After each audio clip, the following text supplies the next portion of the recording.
Virtually every one of the top 40 records being played on every radio station in the United States is a communication to the children to take a trip, to cop out, to groove.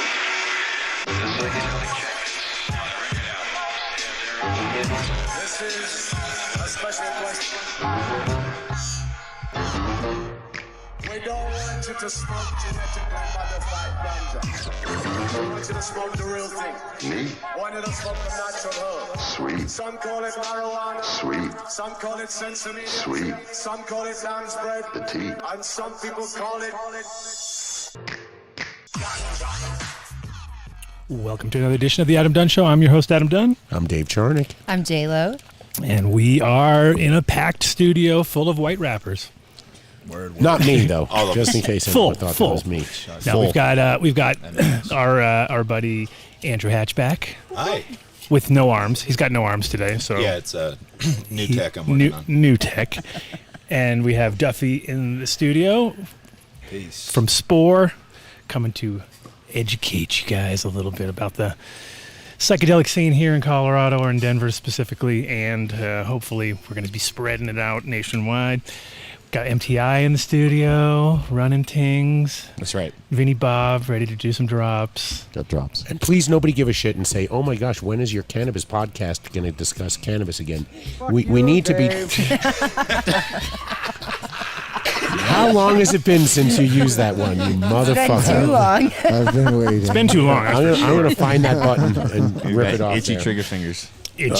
But it's coming up. There's a ballot measure, and it's important that we talk about it, and we have to get the word out. And I almost brought my blue book. we have to get everybody educated. No, we have to stay. We have to stay the course and Yeah. stay on it, and just kind of keep reminding people. 6 plants, 2 ounces. Just think of that. If you have a problem understanding And what's funny 122 is because we're so noticing what bullshit they're trying to pull. Did you guys see the commercial for the fucking vets that they're putting Mushroom out now? vets. The mushroom one, where they don't say anything about anything. They just sort of say, "Hey, the vets really need this, man." You know, it's Right. like, and it's like, "Oh, you little fuckers!" Yeah. Like, yeah, of course they need Next, it. they're going to roll out sick It's like, kids. It's like, yeah, they need it, but they don't need it in a clinical setting and being all, they needed to be able to go with their homies and fucking up in the woods and be able to take care of themselves. I mean, it's clearly a strategy explaining people's real trauma, and lifting it up. Is like, these are the poster people of this movement, and they do need help. And but when people are just excited about psychedelics, and we're kind of in this window where people are, now the mainstreaming has rid a lot of the taboo, but people are still super uninformed. So people just see this now and they think, it's going to help veterans, it's going to treat PTSD, depression. That's a good thing.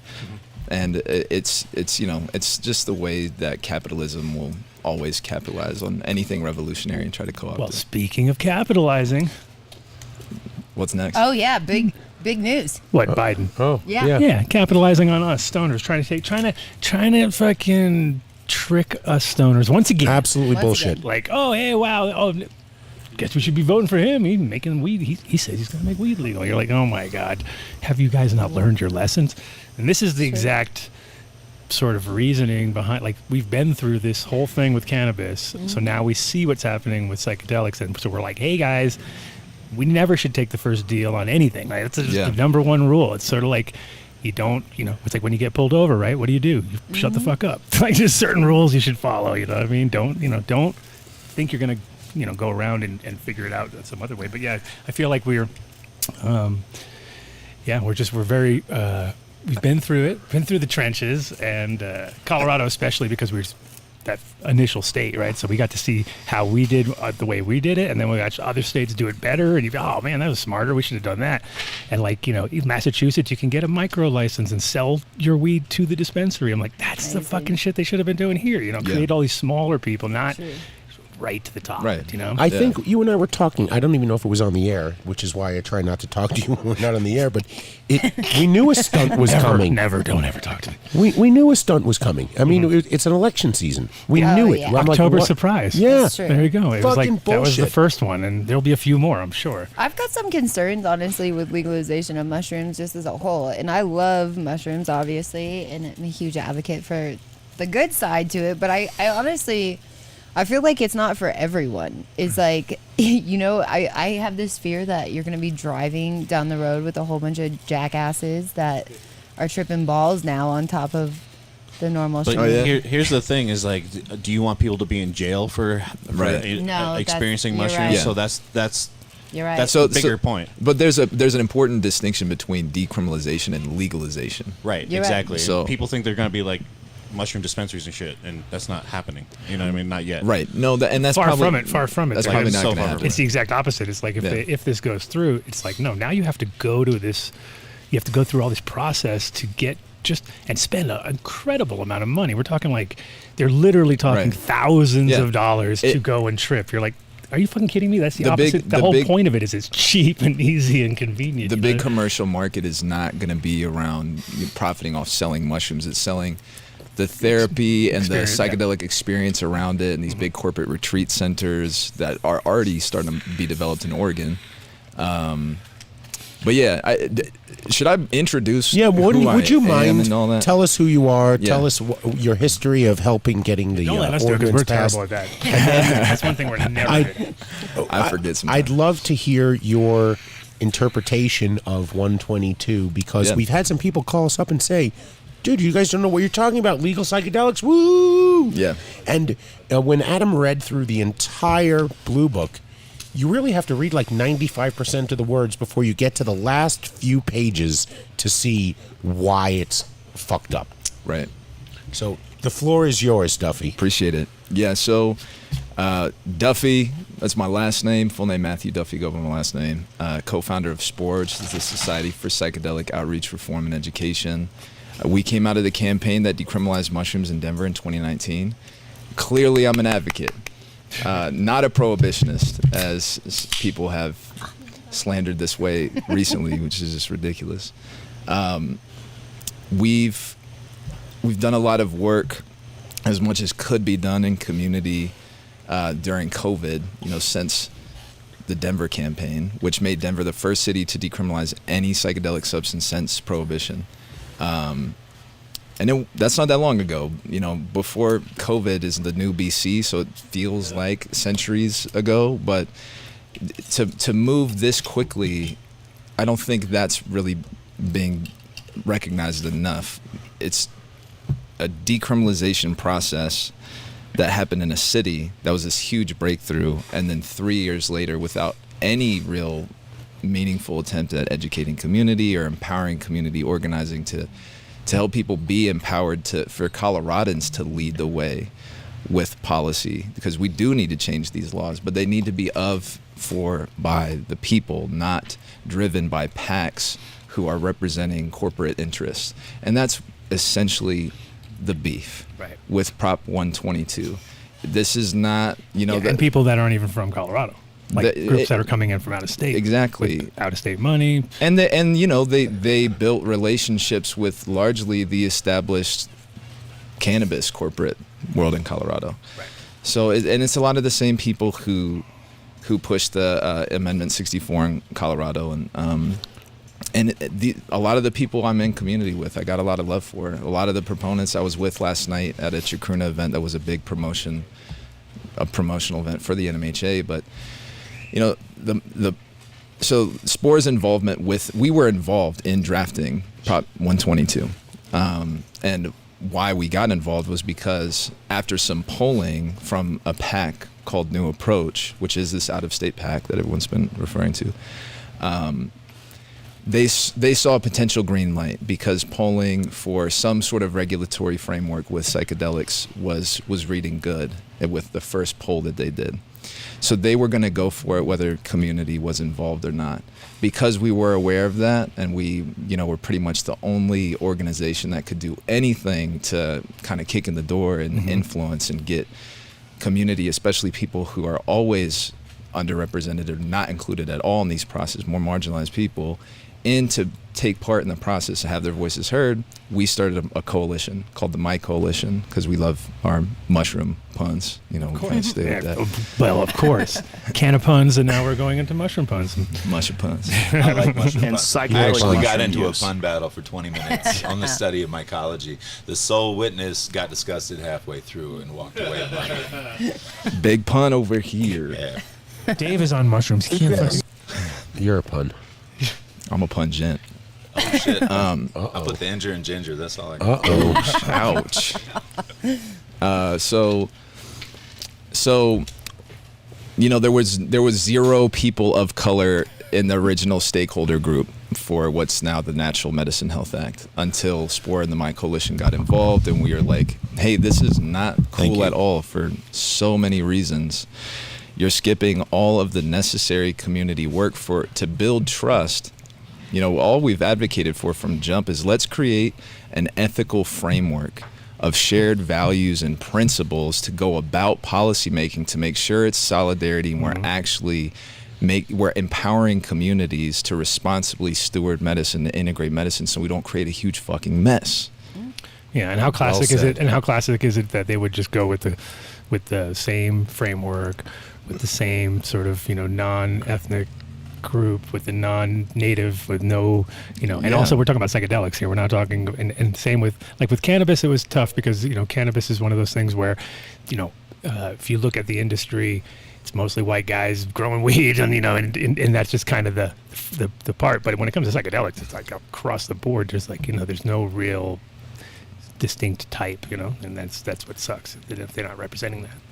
Right, and you know, people who shouldn't have every reason to not trust the regulators, you know, and the statesmen, and the people who continue to just kind of perpetuate a pattern of domination. Mm-hmm. They're not gonna hop into a room to start talking policy in a 3-month window when there's no conversation around whether we're going to do it or not. Now that's been decided. We're definitely going to do it. You can be included in providing input on what the policy looks like, but whether you like it or not, we're going to push it through. So the entire time, our involvement with the My Coalition was like, we're going to do our best to make sure that if this is going to be a thing, because we know if they're just pushing for a regulatory framework and they're just going off the mainstream buzz, they're going to get regulation without decriminalizing first. And to go back to that point I wanted to make, because this is many people don't understand the difference between decriminalization and legalization. Decriminalization is our personal and communal rights, that the act of being in relationship with a substance is no longer criminalized. And it's not really the medicines or psychedelics that are criminalized, it's people. And you know, it more largely affects people of color, more marginalized people, poor people. So those are the people who are more intensely policed, right? So legalization is permission to commodify. That's the difference. So legalization covers everything commercial, the sale. So there are ways we can go about creating a strong community foundation just through Decrim, because people can gift medicine, right? Mm-hmm. You can gift the mushrooms.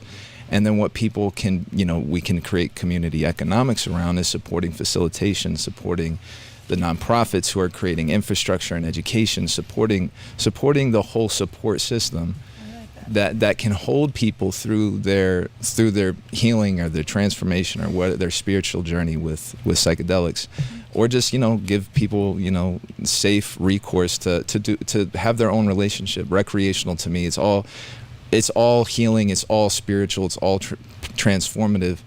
If you it's positive transformative if you have the conditions that support people. That's why set and setting really matters. And that's why it's great to have all these groups that are out there that are willing, and then to not marginalize them and make them have to go to the man now, if you want to. Like, it makes no sense. So, yeah, of course, and that's what it's also interesting with you know, like with mushrooms.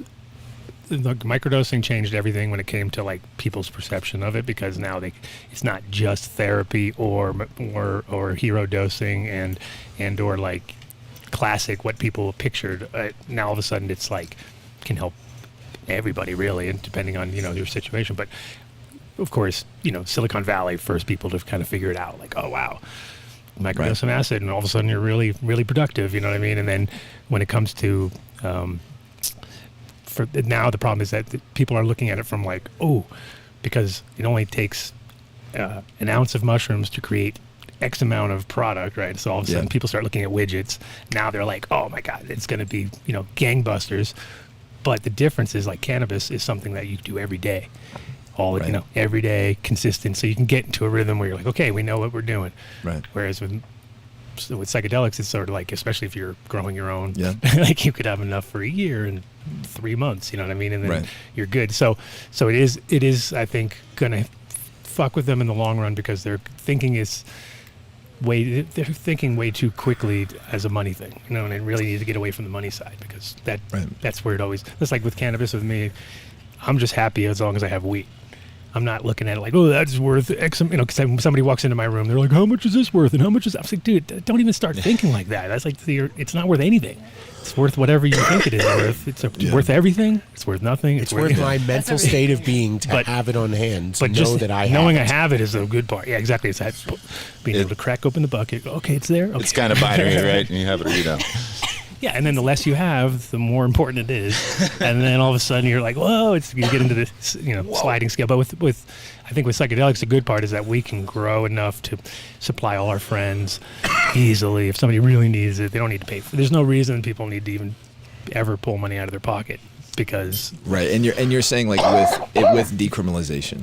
Yeah. And so definitely not with legalization, because that changes everything. And it's so I think there's a big there's an unnecessary fight between kind of a binary that there's valid truths to the need for regulation, right, and the need to decriminalize, but to place regulation versus decriminalization is problematic, because it assumes that people can't regulate it. It assumes communities can't regulate. And if we empower people to at least not be, be arrested for their rights, for us to be in communion with medicine, with nature, and we support people in getting informed and resourcing the necessary coalition building work, so that people can create community-led ballot initiatives, then we can start to figure out how to kind of marry what's bound to come, because the commercialization is going to happen, the therapeutic, the medical use of psychedelics, it's all going to happen. What we need to make sure is that all of that is held in community trust, that we're not going to be able to stop. We don't want to stop profit from happening. We want to be able to build community wealth with this, but we want to prevent profiteering and exploitation. And the problem with Prop 122 is it gives so much power to those already in power, and does not set up any sort of mechanisms to empower the community, to empower the little person. Oh yeah, no, it's actually blocking it. Yeah, it is. It is setting up a scenario where decriminalization, which in the law, in Prop 122, because of the language necessary amount that they included, if you look at the personal use section of the law, it says that in what is included in this provision is the necessary amount to cultivate, to grow, to have as personal use. Who determines what necessary is?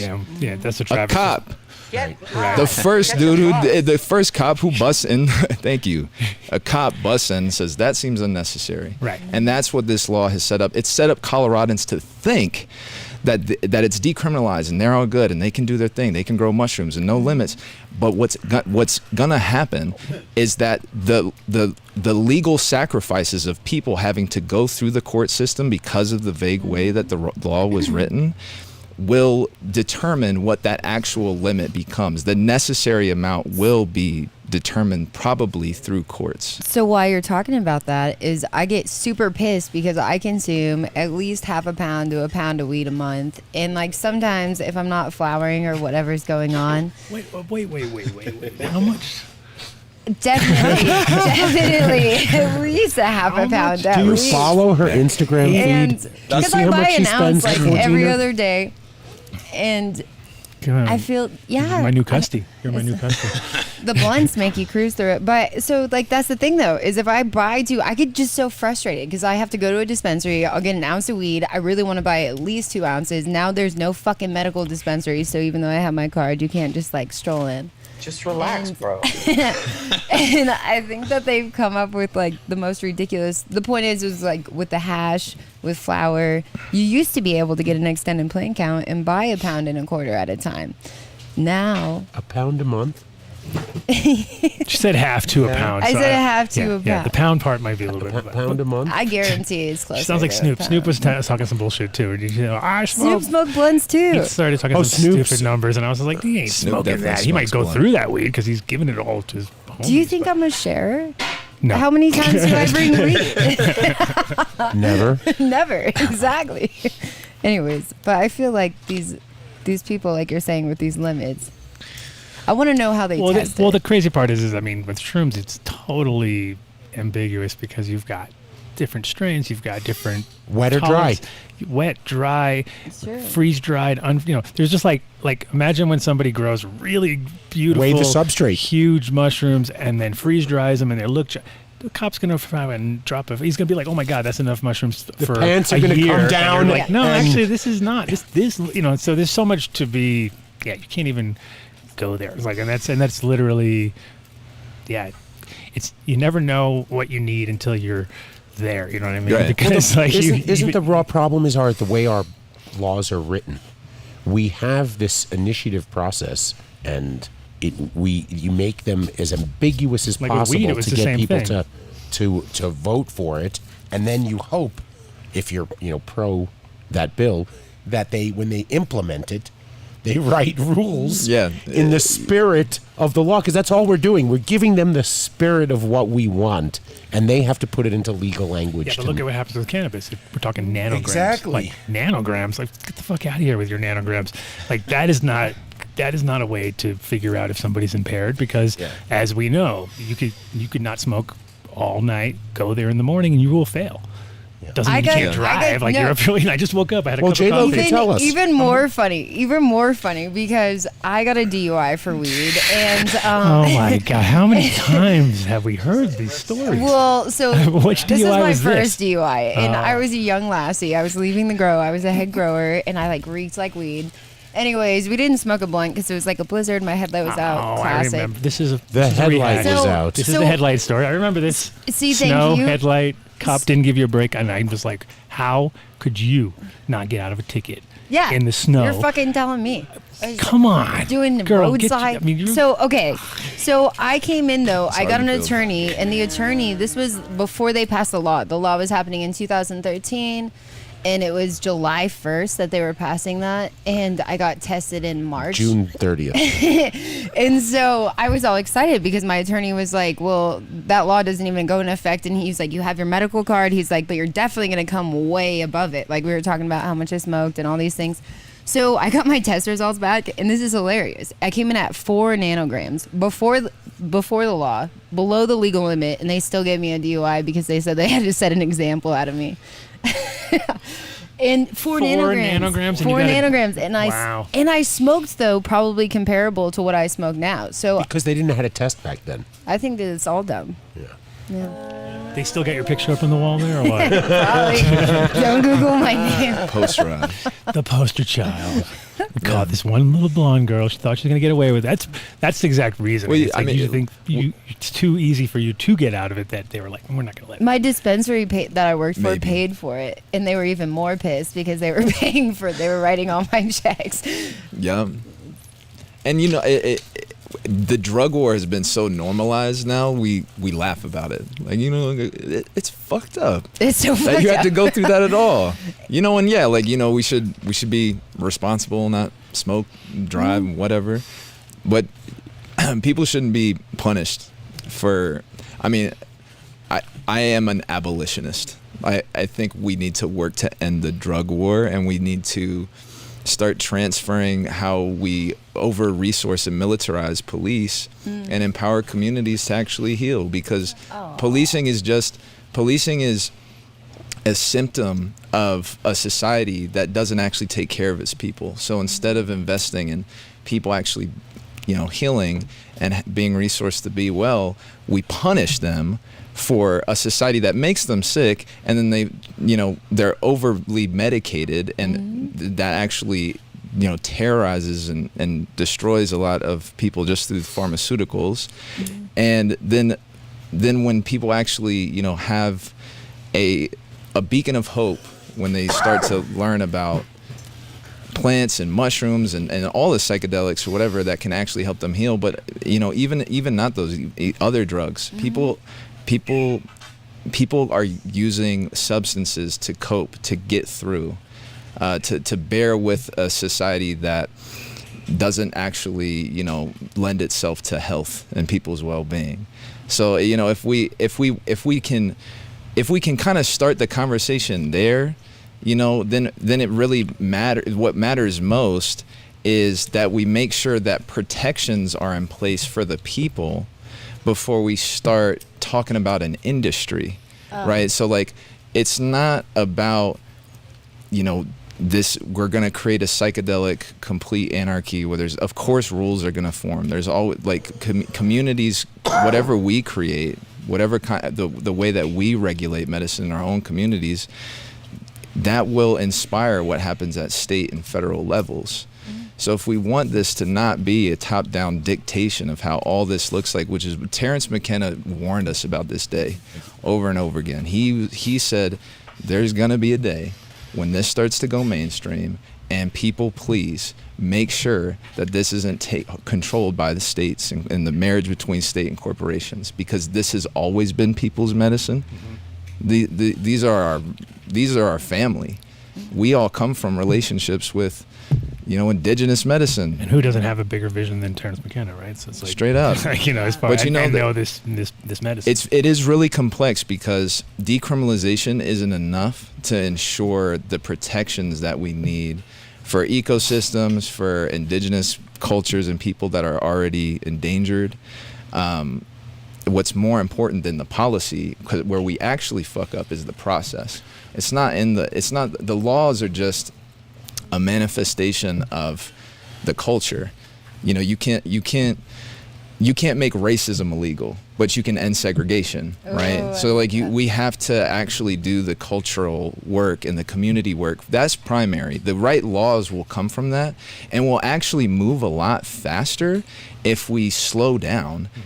You know, slow is smooth, smooth is fast. We call it moving at the speed of trust, and that's really hard to translate to the profiteers who know that they can just get what they want through politics as usual. You know, it's like they got the power. And they're also not looking at it from a healing point of view or anything. They're just they're literally looking at it from the money, and they're looking at, oh, we have to be first, and we have to get in the, you know, and that's again, like, I'll say, I need to say that too, because, you know, that's a big pulse of what's going on there. There are ulterior motives, and those people have good intentions.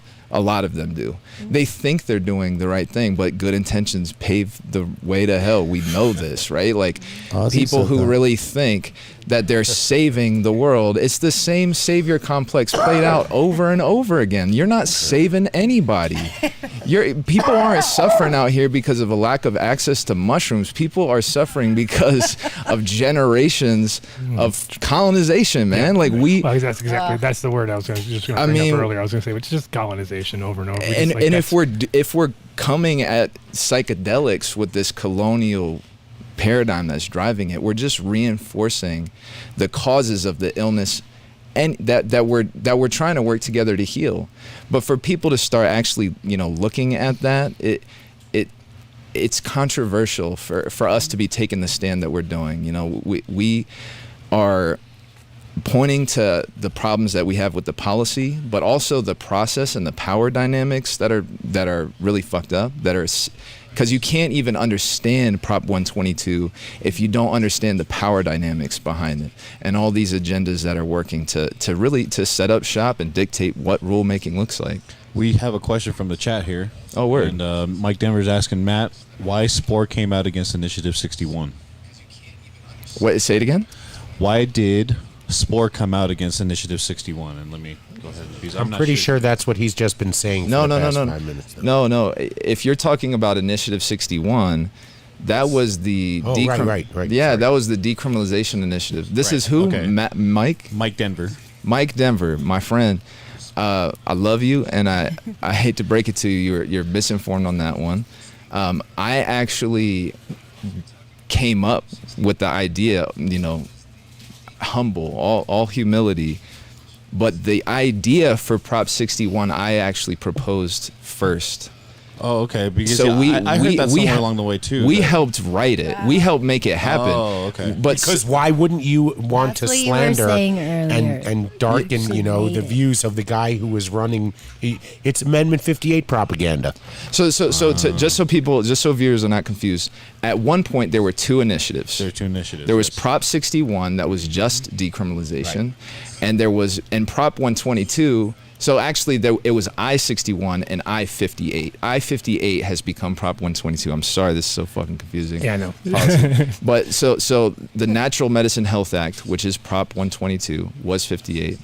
61 came through our response to what was happening with the Natural Medicine Health Act, because one of the biggest pieces we were fighting for was, okay, if there's going to be a regulatory market and we might not be able to stop that, we need to make sure decriminalization happens first. Full decriminalization, no limits.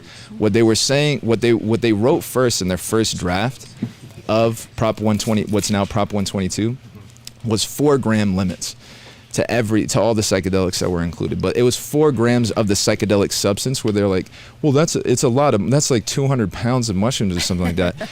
And we're like, I'll save that. So check this out. Any cop can look at mushrooms and be like, I need to weigh that. I need to see if there's 4 grams of psilocybin in it. Are you thinking about the relationship between police and the people in these interactions? Because you're setting people up to at the very best have their medicine seized, and then everything is still, you know, is gate kept by the industry. And so Yeah, and after they pay tons of money to their lawyer, they might get their things dropped because of the reality of the 4 grams. so this is important. This question is important Yeah. because people need to know this history. Because they were not actually including our input, the primary power behind Prop 122, they were placating and appeasing us over and over. They're like, yeah, sure, you know, come listen to you, but we're not actually going to meaningfully include your input. At very best, we'll kind of like co-opt it and put little like piecemeal equity provisions, but you know what you're asking for is not politically viable, so we can't do that. So we were like, well, fuck this. Why are we gonna petition these people who aren't listening to us to include our input in their initiative? Let's create our own and see what they do. So we helped start Prop 61. SPORE, as a nonprofit, we can't lead policy campaigns. So we never came out against Prop 61 at all. We supported the process happening entirely, but it was led by Decriminalized Nature Colorado. They didn't gather enough signatures. That's why it's on the ballot. And we knew that they wouldn't gather enough signatures. Prop 61 was actually a means to leverage power in a situation where we didn't have much. We were getting thrown around, you know. But after that happened, the game changed. Well, that's good education. Yeah, because I think I maybe heard it from him, but he didn't. Yeah, Mike. We love you, Mike. Set the record straight to all your homies. I don't know what you guys saying out there. Yeah, for sure. Damn. You know, it's because it's like that whenever there's those two. I mean, it was confusing for everybody. Because that was why we were like really pushing it weekly. Like, oh, we have to kind of stay on top of this, because you don't tell somebody for a week, they're gonna get fooled. You know what I mean? Because also the people that were out there getting the signatures, they were just saying whatever the fuck they wanted to say to get that money. So they were like, well, they were that just, was such a joke. It was really actually infuriating. Right. So you knew that they were just feeding everybody bullshit, and they were telling everybody, of course it's going to be covered by insurance. Campaign, you're like, no, just miseducated Colorado to a whole new level. It's just they got a bunch of inexperienced people. I mean, I talked to many of them, and I got a few of them to convert. Live on the streets, they're like, "I'm done with this. This is terrible." Anyone didn't know what they were because they're getting paid $20 an hour out there. They have no idea. I met a couple who did know what's up, and they really believed in it. But they were, first of all, they gave them a script that was really reflective of these ads that they're getting now. Like, did you know that there's something out there to help veterans and victims of sexual assault to work through their PTSD? I mean, just, for lack of a better word, like pimping out that trauma, that's very real.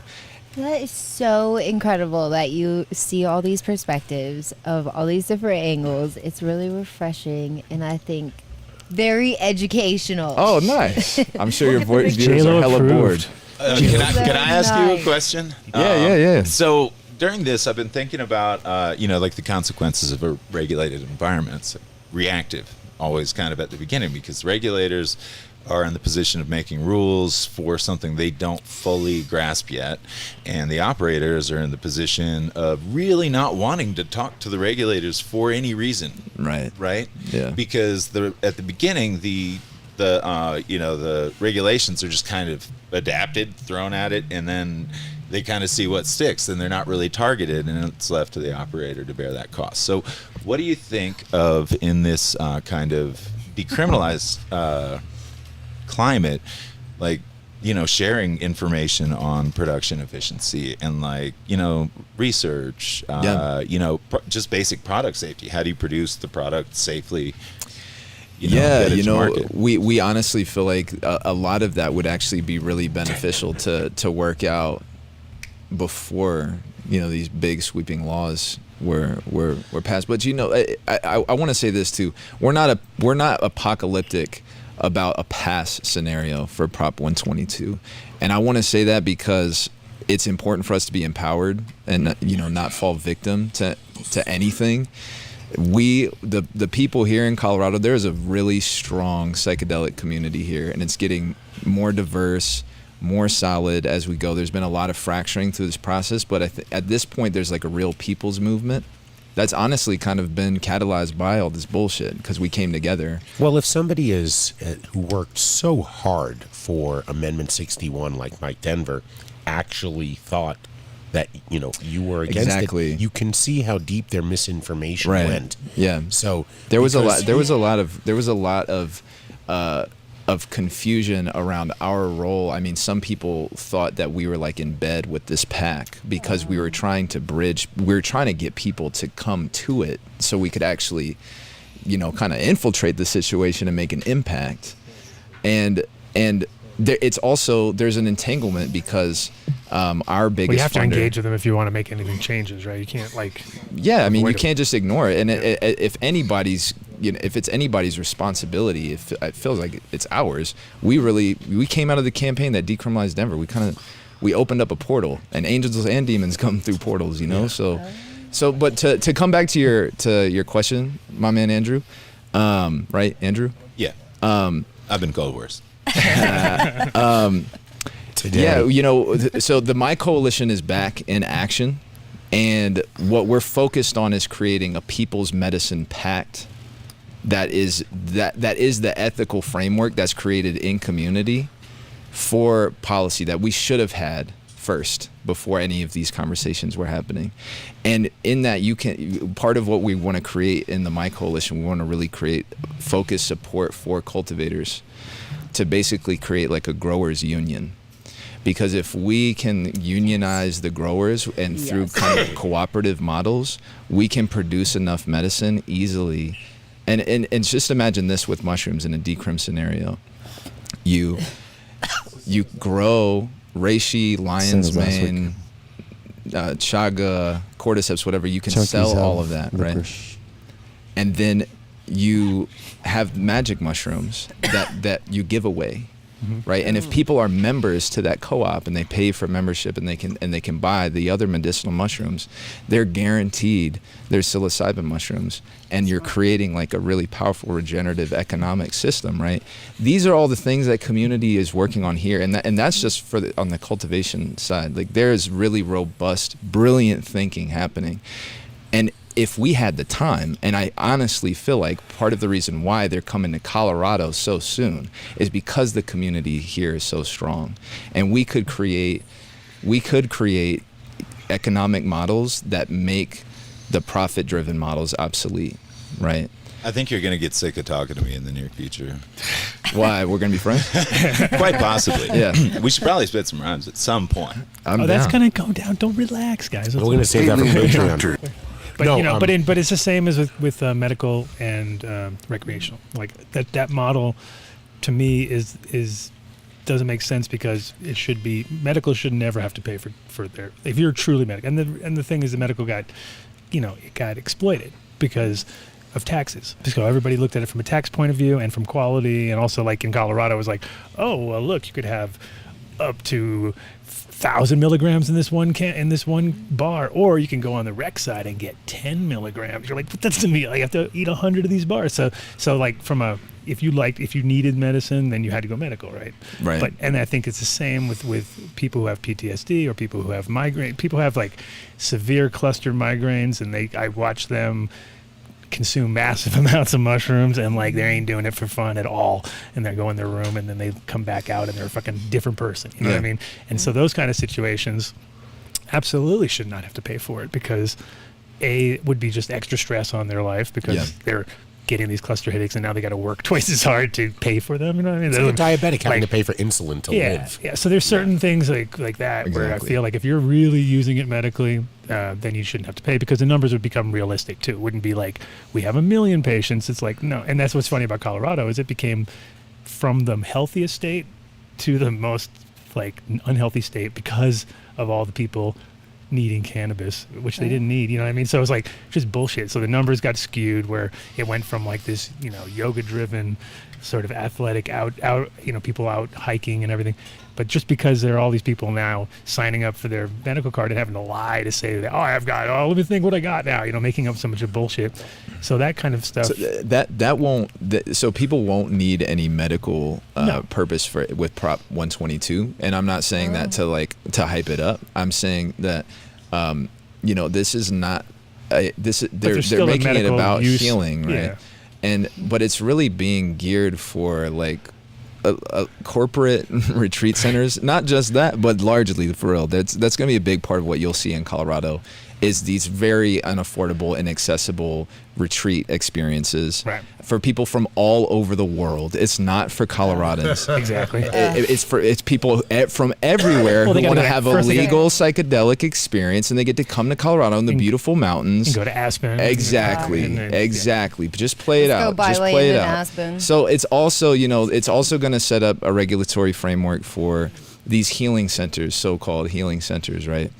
And another thing we really fought hard for was meaningful equity, where there would be a reciprocity fund for, like, with startup fees. It wouldn't necessarily be a tax, but it'd be like a mandate in the law, where these bigger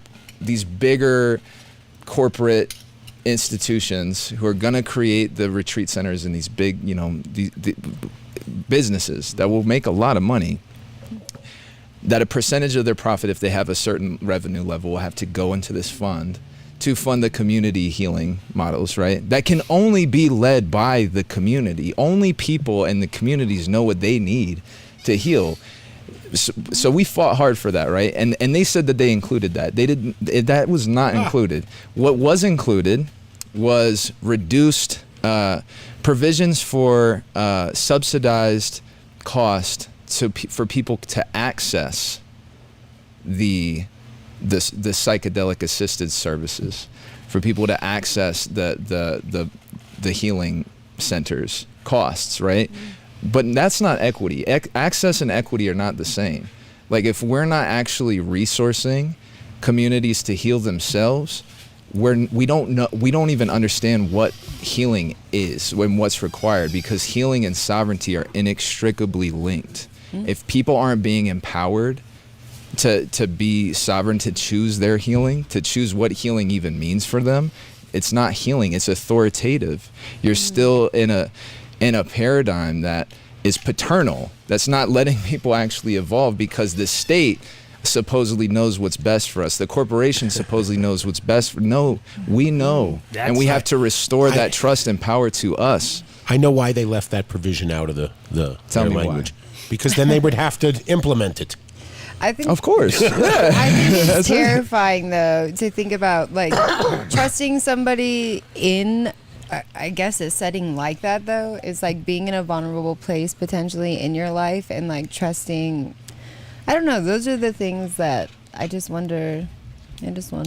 So wait, and say to say it again. Like if you were going to one of these retreats and you had I don't know, maybe it'd be similar to now, but say you had like some shaman or some guidance person, I feel like you could potentially be in a really vulnerable place, and like depending on how that person would get certified to be in that role, or what's 120 hours now? Was it? They'll have to determine that. I think that's like what is around Oregon, right? So that's important to name, because there is going to be licensure for facilitators, right? And the facilitators don't necessarily have to. Yeah, sounds alright. No, they don't have to. They don't have to work for one of these healing centers. Oh, I see. They see. don't have to, but because how the game's being rigged, all the rulemaking is gonna underfunded nonprofits and the people of Colorado who barely even understand what's happening right now are supposed to try to be involved, right, and have their voices heard in a political system where these folks who are with this pact, they already have deep relationships to the governor, to all of the policymakers who they're going to be able to really determine what all this actually looks like with implementation. The odds are just really stacked. Yay. The odds are just really stacked against the people, because it's being pushed so fast. And so while yes, facilitators will be able to get licensed if they want, they'll still have to abide by the oversight of the state in this regulatory framework that's largely not going to be determined by them. It's going to be created by the people who have the most power in the situation. And the healing centers and these bigger profit models are going to really have such an advantage over grassroots, community-based medicine stewardship, period, right? And it's just how the game's set up. And that's why, people are like, why are you coming out against this? You're SPORE, you're this big psychedelic organization. Also, a lot of people have our back. The groundswell of the people here who grassroots and who took part in this and who actually, see what's going on and are willing to be honest about it, don't want it. But you got to register to vote if you don't want it. That's true. But for the people who just see this as progress, like at least it's a good step. It's a step, right? It's really not, because we're talking about a foundation, and foundations fucking matter. It sets the course for generations of how this is all going to look like. If there's any time to if there's any point where you really want to take your time when you're designing and building, it's the foundation, right? They're starting with the scaffolding, like they're starting with the roof. As they always do on these situations, because because they're looking at the shiny shit. They're going for the money. They're going for the, oh my God, we're going to be able to be so far ahead. I could shroom at Red Rocks? Really? Can I ask a question regarding this cultivation of mushrooms? Is there risk, like pesticides or pest and disease issues with propagating shrooms? I don't know of anyone really using any sort of substance like that to grow, but here's the thing: when growing now, part of what is in the definition of healing centers and what DORA is going to have authority over is like where mushrooms come from, right? Nice. So like the cultivation of mushrooms will nice poop. It's gonna be a nice poop. the cultivation of mushrooms, if people want to be, growers and have, be legally protected, they're going to have to actually go into this model because of how the regulatory framework is now at odds with decriminalization, instead of them working together, which is what we were like, maybe this could be harmonious in the beginning. Let me translate into cannabis for a second. Yeah, go ahead. That provision is the fucking bullshit caregiver provision way back in 2012 that got everybody to step out of the shadows and announce who they were, and then give up your fucking patients' names to the state, to justify why you needed to grow that shit. So bad. That is definitely not one of our favorite things. Well, the reason I asked this is because one time I had a client in Michigan. This was probably like 7 years ago, and she was like really confident in telling me how she was cultivating her stuff like really organic, and she's giving all these patients all this. Anyways, so she tells me that she's using the RO water, and I'm like, oh, that's so awesome that you have reverse osmosis, right?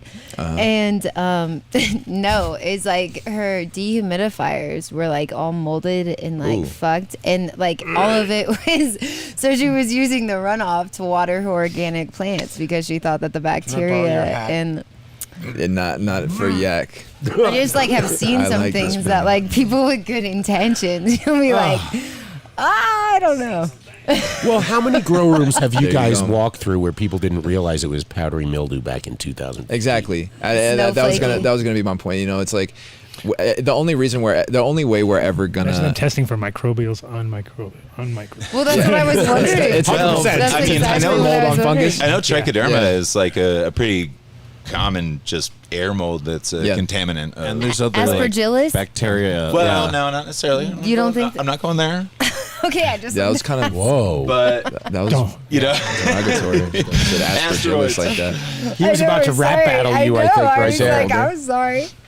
No, I just like trichoderma. It's like can super rarely be implicated in like human health concerns and stuff. But so, that's off cuff all I really know about what if we think about the other big state corporate regulated economies, like say big agriculture or big pharma, I don't think state oversight guarantees quality.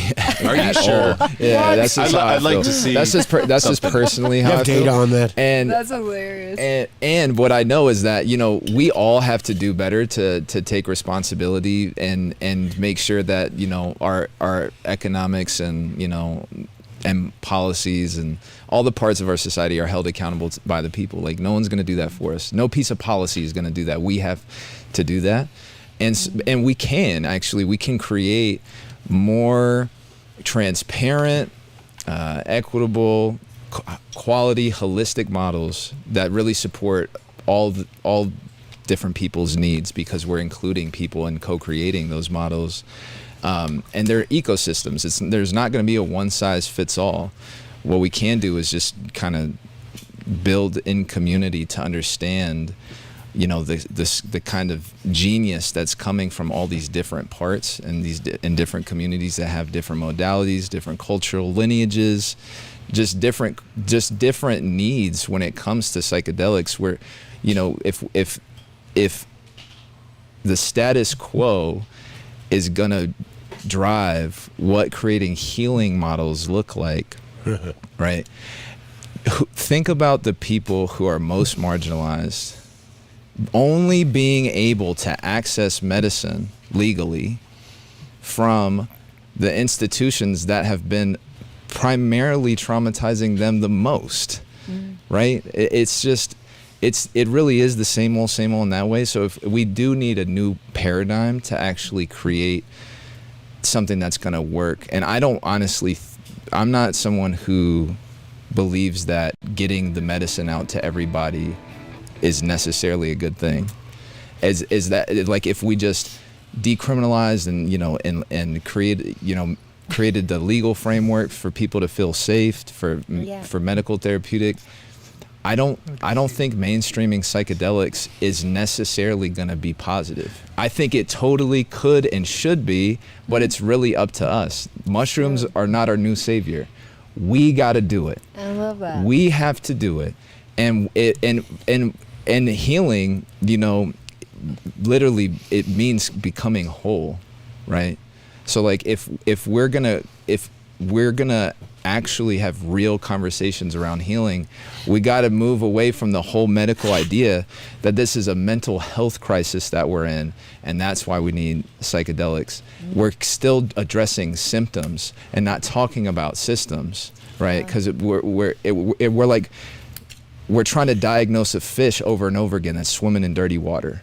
We're like, what's wrong with the people? Like, we got to treat the people. No, we don't. We got to treat the culture. The water is fucked up. There's something in the water. We need our tank cleaned. Yes. But when you start having that conversation, you really start tickling the dragons, you know, like, so, well, but we're here for fire. Yeah, and it's like a lot of, I mean, like food deserts and fucking places like that where people have no access to good quality food, and then they're wondering why that, you know, geez, why these people always got like more issues. It's like, well, maybe because of the food that they're consuming. It starts there, you know what I mean? And it's like, so food, and it's like access to good food, organic food, huge, you know. And I think also that's the good thing about, and that's the other problem with psychedelics, is that people are going to go quickly, too far, too fast, where they need to also, like we're saying, pump the brakes, because, you know, mushrooms is, you can really see the healing within people quickly, whereas once you start talking about, I mean, with ketamine too, of course, there's synthetic things out there that do have their place. Yeah, totally. But when you know, what I see is like, just like it was, I mean, you saw I think the whole reason why acid got a bad rap is because this same situation, we were in this like, oh, well, everybody needs to have it. Well, that's not true. It's not exactly true. Doctors were fucking dolphins. And the minute you got it to and the minute you got it into all the wrong people's hands. That drunk history is my favorite one. The best ever. But the minute, you know, you put it like out there too quick, it's what fucked it up. Like it could have eased in a little bit better, and it would have probably. Yeah, and again, you know, I'm a big. Terence is an elder of mine. You know, he's not my only, but I really have looked to him for a lot of guidance, and I consult with mushrooms often. Like we say, like Timothy Leary is like who fucked it up because he got too excited. And you know, and he was a straight that got excited, that kind of went. Yeah, oh. And he you know, I always. Because you're right, he did fuck a lot of shit up, and I think we do gotta give homage to Tim for what he also did, which was open up a lot of space, you know, and he was part of what inspired a revolution, and then he was part of what kind of like was the downfall of what was the revolution of the psychedelic movement was in how it was really bound up in sort of like rainbow coalition. Like the hippies and the civil rights movement were working together, and the Controlled Substances Act, we know now because this dude John Elrickman, who was one of Nixon's top aides, said, and I think it was like 2010, it wasn't that long ago, in a CNN interview, he's just like, no qualms about it, just straight talk, said, we knew exactly what we were doing. We knew our problem was never with drugs. Our two biggest enemies were black people and the anti-war left, he called them, which was the hippie movement, right? And so what we did was we targeted these drugs, because then that gave us a reason to be able to break up their meetings, raid their homes, destroy them and their communities. Can only break one law at a time. Right. So that's what the drug war has always been about. It's not a war on drugs. Yeah. It's a war on people. It's a war on black and brown bodies, poor people primarily, and a war on consciousness. So if we're not addressing the symptoms, and coincidentally, they knew the real causes, because they were supplying them the drugs in the long run. You know, so it's like, oh. Well, I mean, and we've seen, you know, cannabis. A lot of the cannabis reform has not been, I think, a means to like ending the drug war. It's been drug war 2.0. And that's where like neoliberalism is so good at making oppression more tolerable. That's basically what like the neoliberal sort of agenda always is with capitalism. It's like yeah, we're going to give you more privileges so you can, and in the corporate world, I think a good metaphor I always use is like the corporate world's introduction of meditation into the workday. We're going to give you now 10 to 15 minutes of meditation, so you'll be a more productive. You'll be more happy with your misery of Karen and Chads. And psychedelics can totally be used to do the same exact thing as coping mechanisms, as making people more well-adjusted. That's not healing. No, that's like a person who thinks they're going to get smart by drinking smart water. Psychedelics can absolutely be used to build the matrix at a whole new level. And so this is why we need to slow down. Because if we actually are talking about healing, we need cultural, social regeneration. It's not just about a new health and wellness boon with psychedelic mushroom therapy. It's just not. I mean, I've experienced personally with both. I have a PTSD that just nothing would treat. I'd been on things for years, like all sorts of medications with horrible side effects, right? And my brother was a casualty kind of the drug war. He got caught with MDMA, which is now finding therapeutic use and acceptance. But he got caught with, I think it was like 4 pills or 2 pills, something, recreational. Obviously for himself. Yeah, when he was 18, and he was never able to get a job after that. He killed himself about 1.5 years ago because he was never able to integrate. That's right? crazy. Yeah. And around the same time, I was struggling very hard with my own PTSD. I was basically in a garage where I built a rainforest and a tissue culture lab. And was hiding from the world, during COVID, watching everything kind of burn. That's a good strategy. And my brother dying and taking mushrooms for the first time in 20 years snapped me out of it and brought me to a quality of life I've never had before. I found it empirically because I was not, I started very low dosage to try to find it, and then I found my effective dose, and then later on when I kind of had regained the ability to think linearly to some degree, I found that I was able to look at the research and calculate it, because when I was all dysregulated before I tried the mushrooms, I read the research, but I couldn't make sense of it because I was just all over the opposite place. for me. I would take the mushrooms and it would not make sense to me. I'd be like, it made so much more sense before the mushrooms. That's what I was going to ask is how do you feel, Andrew, when you were going through, that is just so terrible and I'm so sorry. But to have to go through something that heavy, and then when you're doing psychedelics, how pain or whatever you're combating can be escalated as well. How do you feel about? Well, I started at a low a dose low enough. I didn't have anybody guiding me. I had a friend that's an old soldier, and he just keeps mushrooms on hand. And when people are struggling, he's like, "Here you go," if he needs them. And so he gave me some, and so I started taking 1/4 gram at a time, and then I worked up to, I don't remember what it was exactly, but in between 1/4 gram and 1/2 gram. And then later, through the research, I was able to find that was roughly, or unless I did the math wrong, roughly about what the research found was the effective dose when you calculate the amount of, psilocybin and psilocin and the tissue, I guess. Yeah. And so anyway, it worked. Yeah. Yay. Fuck the drug war. Let's dismantle that shit. Yeah. That's a great testament. And there's, all of the reported use, except for the little bit of clinical research that Johns Hopkins and other universities like that have done, has been people like us and just people eating mushrooms and having psychedelic experiences in their communities. And there's risks, but largely a lot of the benefits, which I think there are far more cases of people having positive experiences than negative, and an overall positive impact in their lives. I feel like I would be dead. I wouldn't be alive right now without mushrooms. I know it. I know it.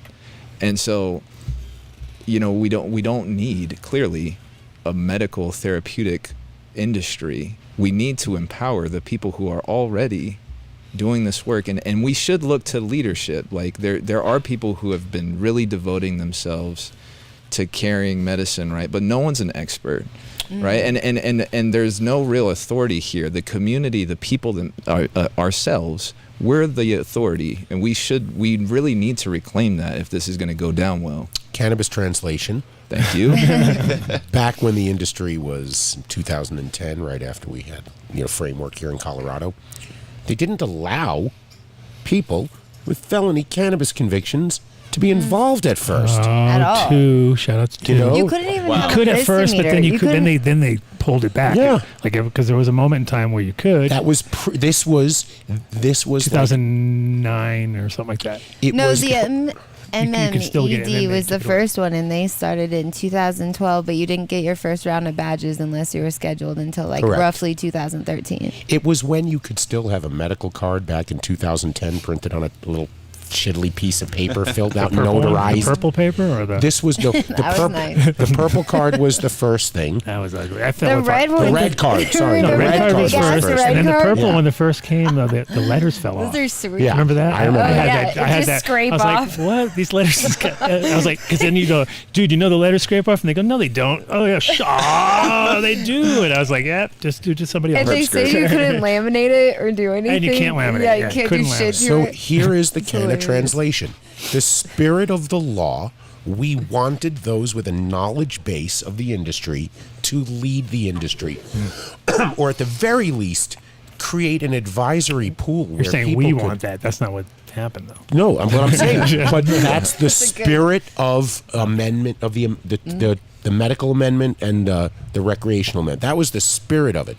However, that's why at the beginning you were allowed in if you had a felony because they hadn't written the rules yet. Right. Oh, Then yeah. by the time they started issuing the badge that you worked in the industry and At they the racetrack? I was regulated it- At the 19. racetracks? Yeah. I was Racetracks? 19, so you can't At legally the dog work in. tracks. That's where you Right. got your car. That's where you got your medical. the I don't first one. remember where it That was was. the best. It was like, wait, where are we going? Oh, it's an abandoned dog track, and I'm like, It's what? true. Colorado would. It was like, really? And then you got there, and it was just like everybody was like shaking their heads, like, are we really in the fucking parking lot of the dog track right It's now? And it was so like true. And they would waiting for our raffle off. badges, They and they would were like, raffle come off. on in and get your What else badge. they And they got? were so excited to give it to you. We Look, both we're done. giving you so a but that's badge. what we're talking It's about. awful. So Funny. if Prop 122 goes through with the ambiguity of it, the spirit would it's not 61. It didn't come across. It's not decriminalization. It's regulation. Yeah. And they're going to fill those blanks in Mother with truckers. whatever pads their coffers. Yeah. Plain and you, simple. you know what? Yes, and also, yeah, and then immediately it's in every operator's best interest to keep everything to themselves because it's competitive advantage. And so the Right silos away, go up the and- boom. Everyone All will be the growing money, mushrooms at yeah. home. Everybody. all the energy, all the money, It's already everything. happening. No, I mean it will, and that's why we need a better process to create a better framework that really prioritizes the protections that we need. The industry will form around that, and then the industrial part can be part of a healthy ecosystem, but it's not geared that way. Then it will be corrupted, and we've really, got opportunity right now. Well, the minute That's they right. tell you you have to That's go right. here or I'm so you have excited. to do this, it's the same. It never works because then you're killing the idea of people being self-sufficient, and Yeah. that's. And Matthew's being 2000 polite, but he does have a hard stop real soon. So if Yeah. anybody out in Chatlang has any questions for him right now, get them in now because he's going to go in the next 10 minutes. I could actually Gotta have- stay just a smidge longer if we sweet, wanted just to for do a rap little, battle, just for little one rap. battle, but- Yeah, exactly, rap battle. Oh, there's one a rap battle. One Oh, rap battle. Oh if my only God. somebody had like instrumentals or something. Oh, they didn't have vocals we on don't have top. any on their sound guys. phone. No, I do actually have these. Let's see. Is this happening now? No, Almost. we'll keep getting. He's working on it. I'm not pushing it. I'm He's just on the side. He'll do Right. that on the side. But as the should question, decide. you got Push it questions? along. If questions come in, that's great. And before that happens, I do want to say, no matter what you vote for, if you vote yes or vote no, I know it's confusing. We're in community with people who oppose and are proponents, right? Because we have to be.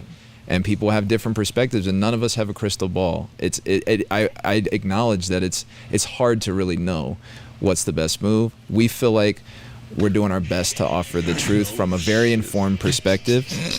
And I think the biggest point to take away from this that I want to share is that no matter what you vote for, getting informed and learning about the potential corruptions here and the gray areas and all of that is really important for all of us if we actually want to make sure that where we know where to engage, to make sure that we put as much pressure as possible if it does pass in the implementation process where there's this vague shit, where there's these big openings for corruption.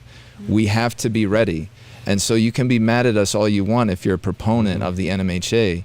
We're doing our best to empower the people with the knowledge that they need to be informed for the vote so people can have informed consent. But if it does pass, to also be able to engage in the process. I don't know why you're mad. I really don't know why you're mad. We're doing our job. Yeah. So we have one question from another one from Mike Denver. Oh, Mike Denver has fucking questions. Well, maybe answer this question in general. She just came down. Of what, your knowledge of healing strains of mushrooms. Okay. Right now, penis envy is the fucking rage. Everyone is talking about so hot right babies. Penis envy's but so hot. For me, when I take them, I get very chesty. Yeah. What do you mean by that? Like they cold? fuck me up. Like, no, like I almost want to have an asthma inhaler. I don't want to be alive for some reason. Actually, is this beat? Is everyone getting this beat right now? That's hilarious. I'm not all over. He's like playing ping pong over there. He's playing ping pong. You guys are just being weak. No, but seriously, Mike has a really good question. Penis envy aside, can maybe because spores and culture is available everywhere right now. Yeah. What strains really are down the medicinal path that would help people find relief? Well, it's kind of an impossible question. It's a personal. Same as weed. It is. It's totally. But totally come personal. on, let him answer. You're asking the weed question that nobody can answer. So no, I think I can turn this into a productive moment. There are many different strains that have different that have a different sort of like general application. Like usually like the more potent like penis envy are better for like if you really want to go deep. Yeah. If it's the medical therapeutic realm is in what's generally like the 2 to 4 gram dosage, right, of what is the common amount of psilocybin per like fleshy material in a mushroom. Penis envies are 2x generally. Yep. Albino penis envies, you don't, especially if you're dealing with one of my good friends. I won't, He's been on the show. Yeah, we'll say that. Best in the He's world, in the chat best right that we know of in the land, so So like good. they can, and those are my favorite. But for micro dosing and for a more like, I guess a more less variable experience, right? You're not going to be in control. Right. I hope the mushrooms are teaching you that. Try to control the setting on what you want. You might find out you're not in control. You never. You in control when you take them, and that's right. That's about it. But you can't. But creating the set and setting and all that really matters, of course. But yeah, I think like golden teachers, like the Cambodians, Thais, like there's all these different strains, but there's all these permutations. So it does really come down to the person. Their experience with the mushroom. If they're fresh, if they're dry, and also like this, the kind of the cultivator really matters. I can tell how much love the mushrooms I go by how long the rat tail is. What about the other secondary? We love you. We love you. That we haven't characterized. That's my indicator. What about the other secondary metabolites that we haven't characterized yet? Yeah, beyond psilocybin. Yeah, psilocin. I mean, absolutely, the entourage.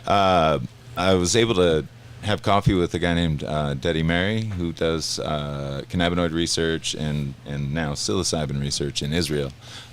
He's a doctor, and he was saying that he has described like I think over 200 cannabinoids now. A lot of them just haven't been named yet, but he's isolated the 2 that work in concert and are responsible for sleep. Right. Because across all like groups, when you use it, people get better sleep, and so they're non-psychoactive, right? And so he's been working on psilocybes for the last 4 years. I think. Ask a cultivator, because there probably are some answers that might there be some more general kind of application. MTI.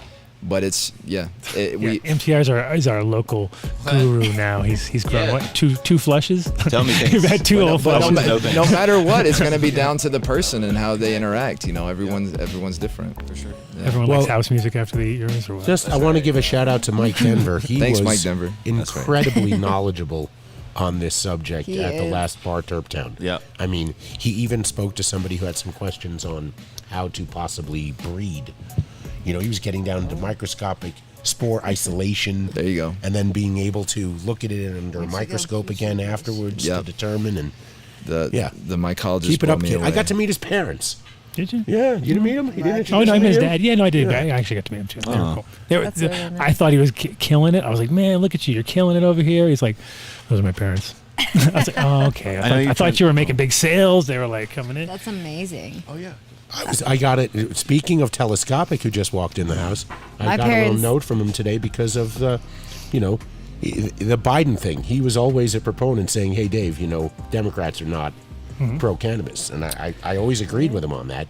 But we wound up voting out a Republican senator who probably would have helped us on this issue. God damn us. Yeah. Us. Huh. What else you got, MTI? I mean, there's other questions. Do we want to just wrap up a couple more here? No, yeah. Do a couple more. Okay. I don't know if anyone here will have any information on this, but is microdosing harmful for epileptics? Someone was asking, and obviously we're not a medical. You definitely want to get all your medical advice from the Anna Dunn show. Yeah.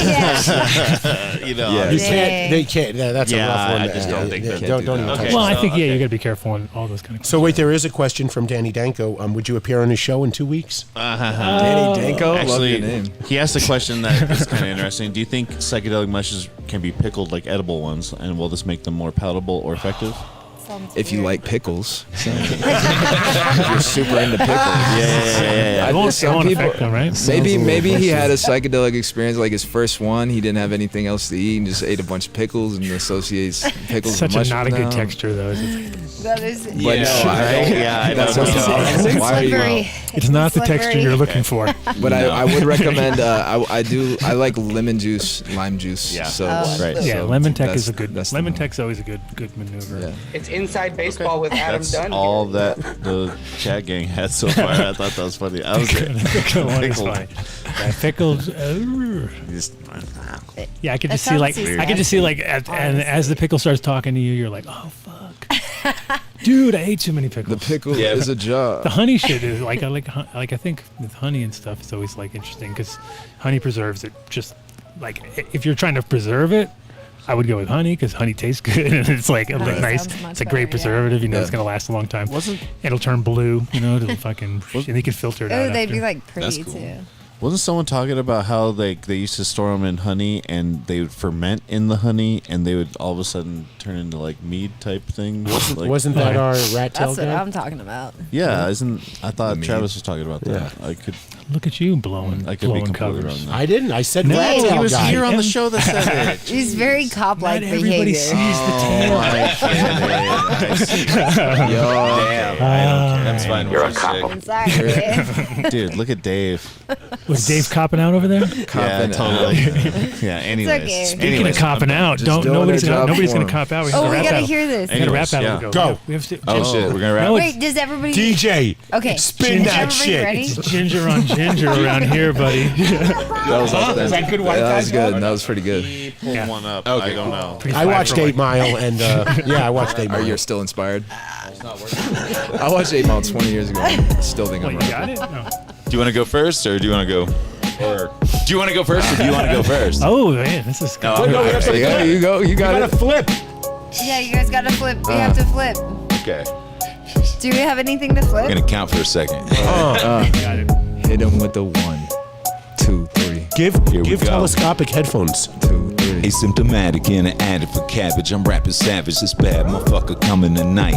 Hitting Gladys, pimping status. Pimping, blowing fat as a blimp. And when it come to crunching numbers, I'm simply a statistician. Listeners listening, it's a strong wink. You're pissing and nervous suckers get murdered with verbiage slit with incisions. Playing split desurgent, swerving, slurring and perving. Submersing some urban versions of legends. I'm vegging, herbing and edging. Going crazy in this COVID apocalypse. So let me rock it with a full fitting pocket. Blessed are the ignorant figuring there invincible, simpletons indefensible. Take this pencil, jam it through your ventricle, ripping apart the cipher word of my life. I'm flipping it quick to ignite the mic and steadily hitting unsettle these kids with deadly shit that I write.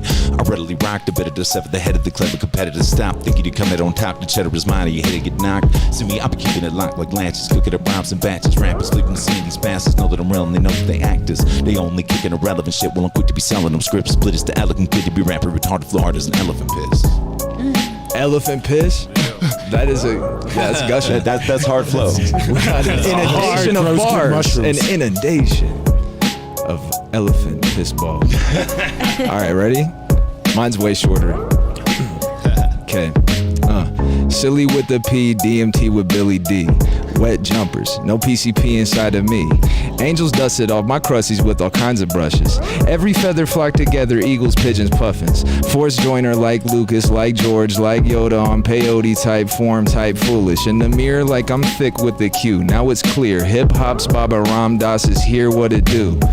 Fake shamans tricking you with the stick and move. That's the beans talking, Jack, just be true to you. Gotta stumble the mumble before you walk the talk. Everybody's tripping, some learn how to walk it off. Crazy times, walls wavy like a baby's thighs. Vibes higher than the stakes to awaken minds. But I'll never liberate without my brethren. We watch the time pass and smoke heaven for the hell of it. Don't drop our mics.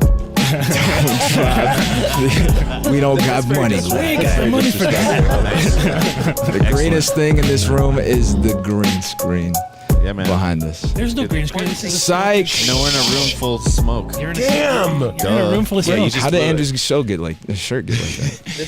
Because it's green too. It's not Andrew. He's a robot. And he didn't have enough for the arms. I actually have an alter ego named Android who's half metal, half man, part chimpanzee. And has no shoulders. That was incredible, gentlemen. Good job. Cool. You spoke so fast, I didn't understand most of what you said there. Me either. I rely on that. Nobody. He can barely roller skate. I rely on no one knowing that they're words. If it doesn't make sense, then nobody will know.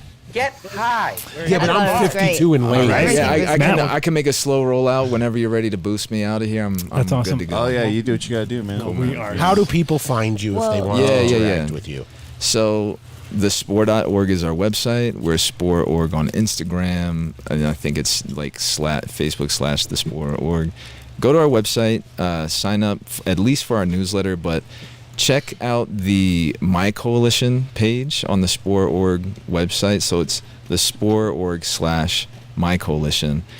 Check out what we've been doing with this Mycology, because the revolution is here with the people really building a psychedelic rainbow coalition.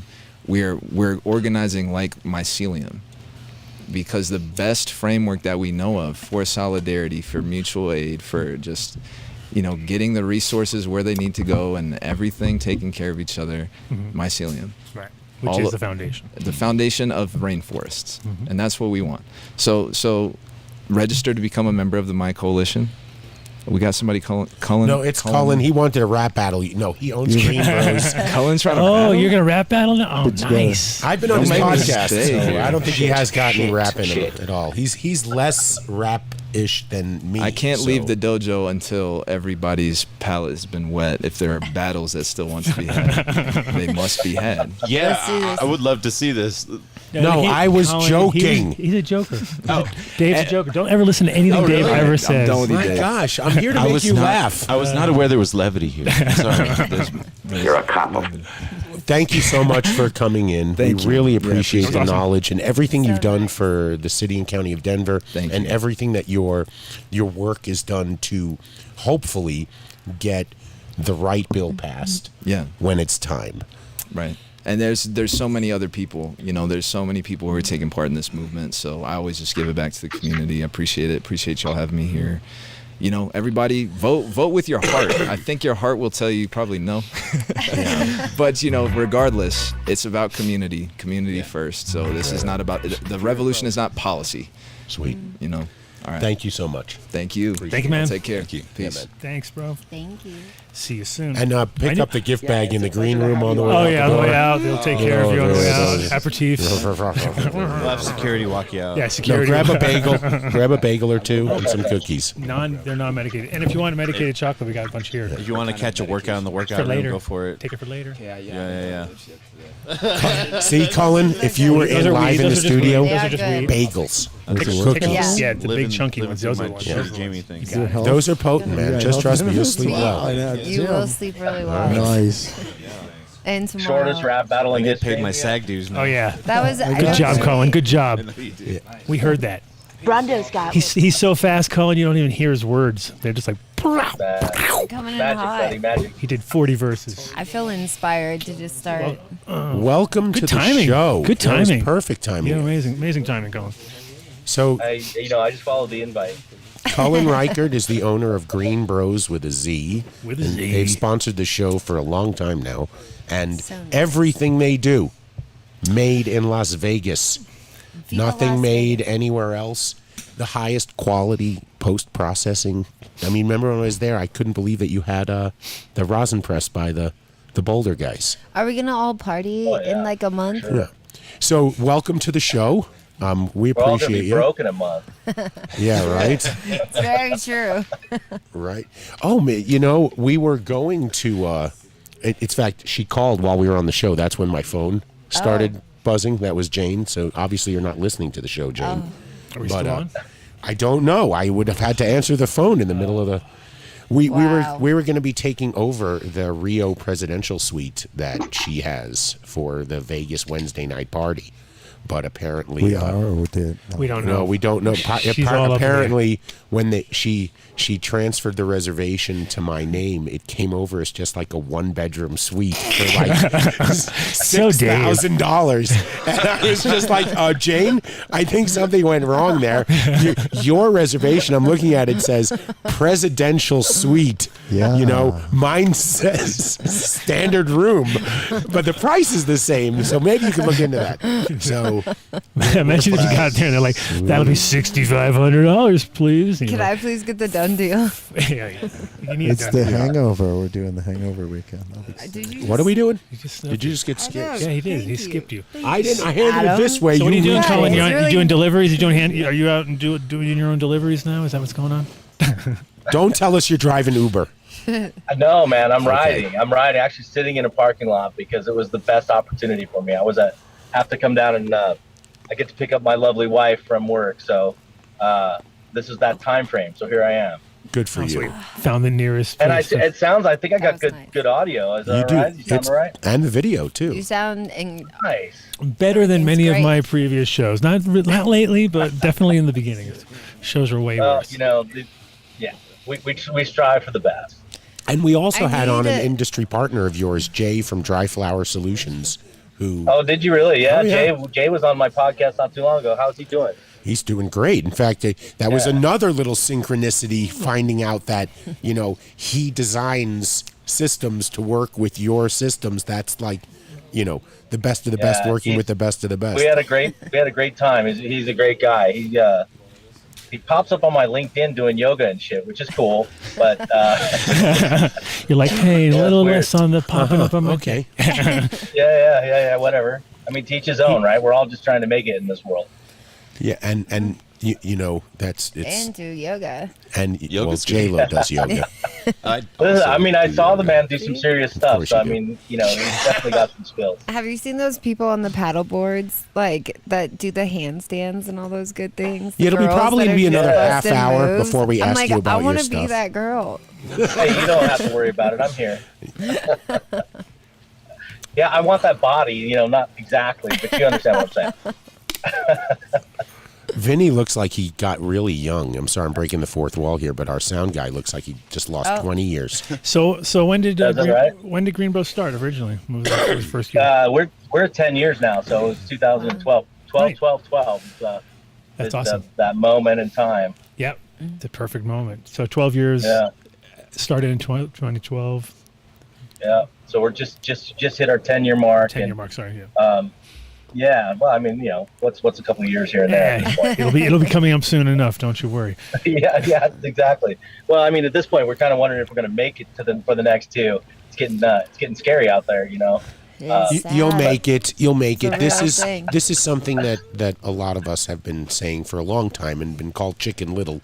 That if you don't plan on the $700, the $300 pound, depending on quality, sure, you're going to be in trouble. I mean, and then again, big. I think you're in the right industry for that, because of course it has to be done automatically, and it can't be. You can't. Sure. You can't But pay anybody. You can't pay anybody I to think trim there's a weed lot of these days. That's like fear Those fear days mongering though in the economy in general, plus then the uncertainty with this latest wave of flooding of the market. It's really created an issue within the whole ecosystem where there's a lot of money holding, a lot of uncertainty, a lot of kind of trepidation. It's hard to see where it's going to balance. No one's sure about tomorrow. Some people are hoping to get bought out. It's just kind of crazy times. I mean, we're seeing significant difference year over year. And it's like the delayed COVID hangover or something. And, but it is what it is. You just change what you do and tighten up and get going, right? You're true. True. I think it's sad commercially, and even the stores and things, their sales are down like 80 to 90% from COVID. And it's really sad. Like, there's a lot of companies struggling to stay in business right now and having like skeleton crews as, Well, it's because everyone had free money. They were just spending it on weed. It was like we were at a moment in time where people had free money and they spent it on weed. Pay off my debt. And then we had hope. Pay off credit cards. And our industry went fucking gangbusters for a minute. And companies had free money too. It wasn't just people. It was a lot of money out there, and I think that money's still there, but people are holding on to it because they don't know if it's going to stay. So it's weird. But the price, like I saw a billboard the other day. $64 ounces, and I shat myself. Like, what? Well, maybe it's time to start. We got $39. We got $39 ounces here in Denver. So, but that's insane. Man. You know what's crazy though is I have to buy weed like for the last Every 3 months. Like, it's pissing me off is I've had to buy flour, and so I go to all these different stores and everybody tells me how cheap fucking weed is. Like, I'm spending $450 on an ounce of weed. I'm spending $500 but not everybody has a trust fund and a mom like yours. Well, I mean, the quality, like, there's like she just 5 companies. I could list them actually. Is like J-Lo, I follow you on Instagram. You literally put on the screen $1,400 in weed, and it was a single purchase. Yeah, but people think that I'm getting like the plug, and I'm definitely not. Is I'm like such an advocate for Connoisseur weed and like quality and paying for these companies good weed, because there is shit weed on the shelf as an option, but like you don't want to smoke that shit. Yeah. Like, go smoke your $64 an ounce. Like, gross. Yeah, good weed costs like the same as it did before. Yeah, exactly. But I think there's a correlation between how high gas prices are and why people aren't spending money on weed, because it literally is the $40 that was in their wallet, and they're going to the pump is gone now. I mean, it's gone. I think you're right with that, man. I mean, that affects everything. It affects everything in the whole economy has gone up because of that. But more than that, it's when your gas prices go up to a point where it becomes a concern, like it's something you have to legitimately budgetarily configure in your mind, and you have to sacrifice somewhere else, that it's a problem. Like when it's something that's like, I know I'm going to spend $20-$30 a week or whatever, that's okay. But when you have to go, how much is gas going to be, and how much do I have, and what am I not going to buy? Well, I'm not going to buy weed, right? Or I'm just going to buy it from my friend. That's what's happening too. I mean, I've seen a lot of kids. The younger people are like, "No, I got my guy." I'm like, damn 40-year-olds. Yeah, you're talking about 30-year-olds, right? I don't go to the fucking dispensaries. I don't do that crap. I just buy it from my friend. And I'm like, what are we doing, man? 1980? What's going on here? Because this is, I mean, that's how it always has been, which is cool. But well, a gallon of milk is the same price a gallon of gas right now, so it really is shitty. Okay, I wish my car ran on milk. That'd be cool. Yeah, it doesn't. How is it? How are the material costs for your products going in the last couple of years? With Well, that's interesting. We had a spike.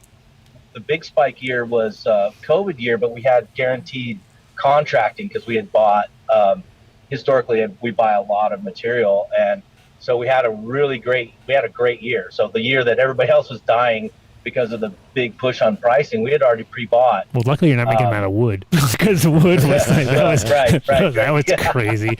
Like housing prices and shit were nuts. But steel has come right back down. Like steel is not very far from where it was,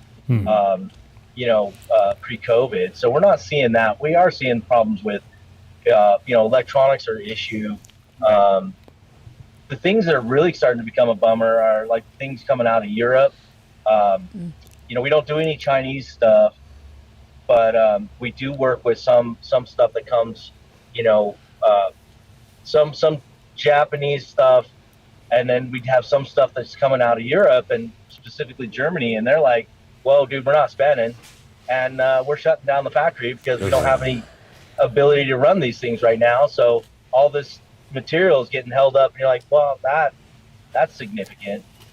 That could be a big impact we don't have a lot of dependency there, but it could be a big impact if you see, through automation in not just this industry, but a lot of industries, because Germany produces a lot of high quality shit." So yeah. And I would say if you can get a Porsche, if you're a Porsche guy, get it now. Oh yeah, it's gonna be a while. I'll be right back. Yeah, I gotta run. Yeah. I gotta run. That's what I want. Telescopic drives a Porsche, I'm sure. He Telly, can tell us all Telly's about it. Don't worry, we can hold down the show over here. MTI, did you change your hat? He just turned it around. It's like that's how hats work. Fucking weird. You got a front and a back. Like, I'm sorry. I support the cause, but it just doesn't make She's sense. breaking the fourth wall. We get that.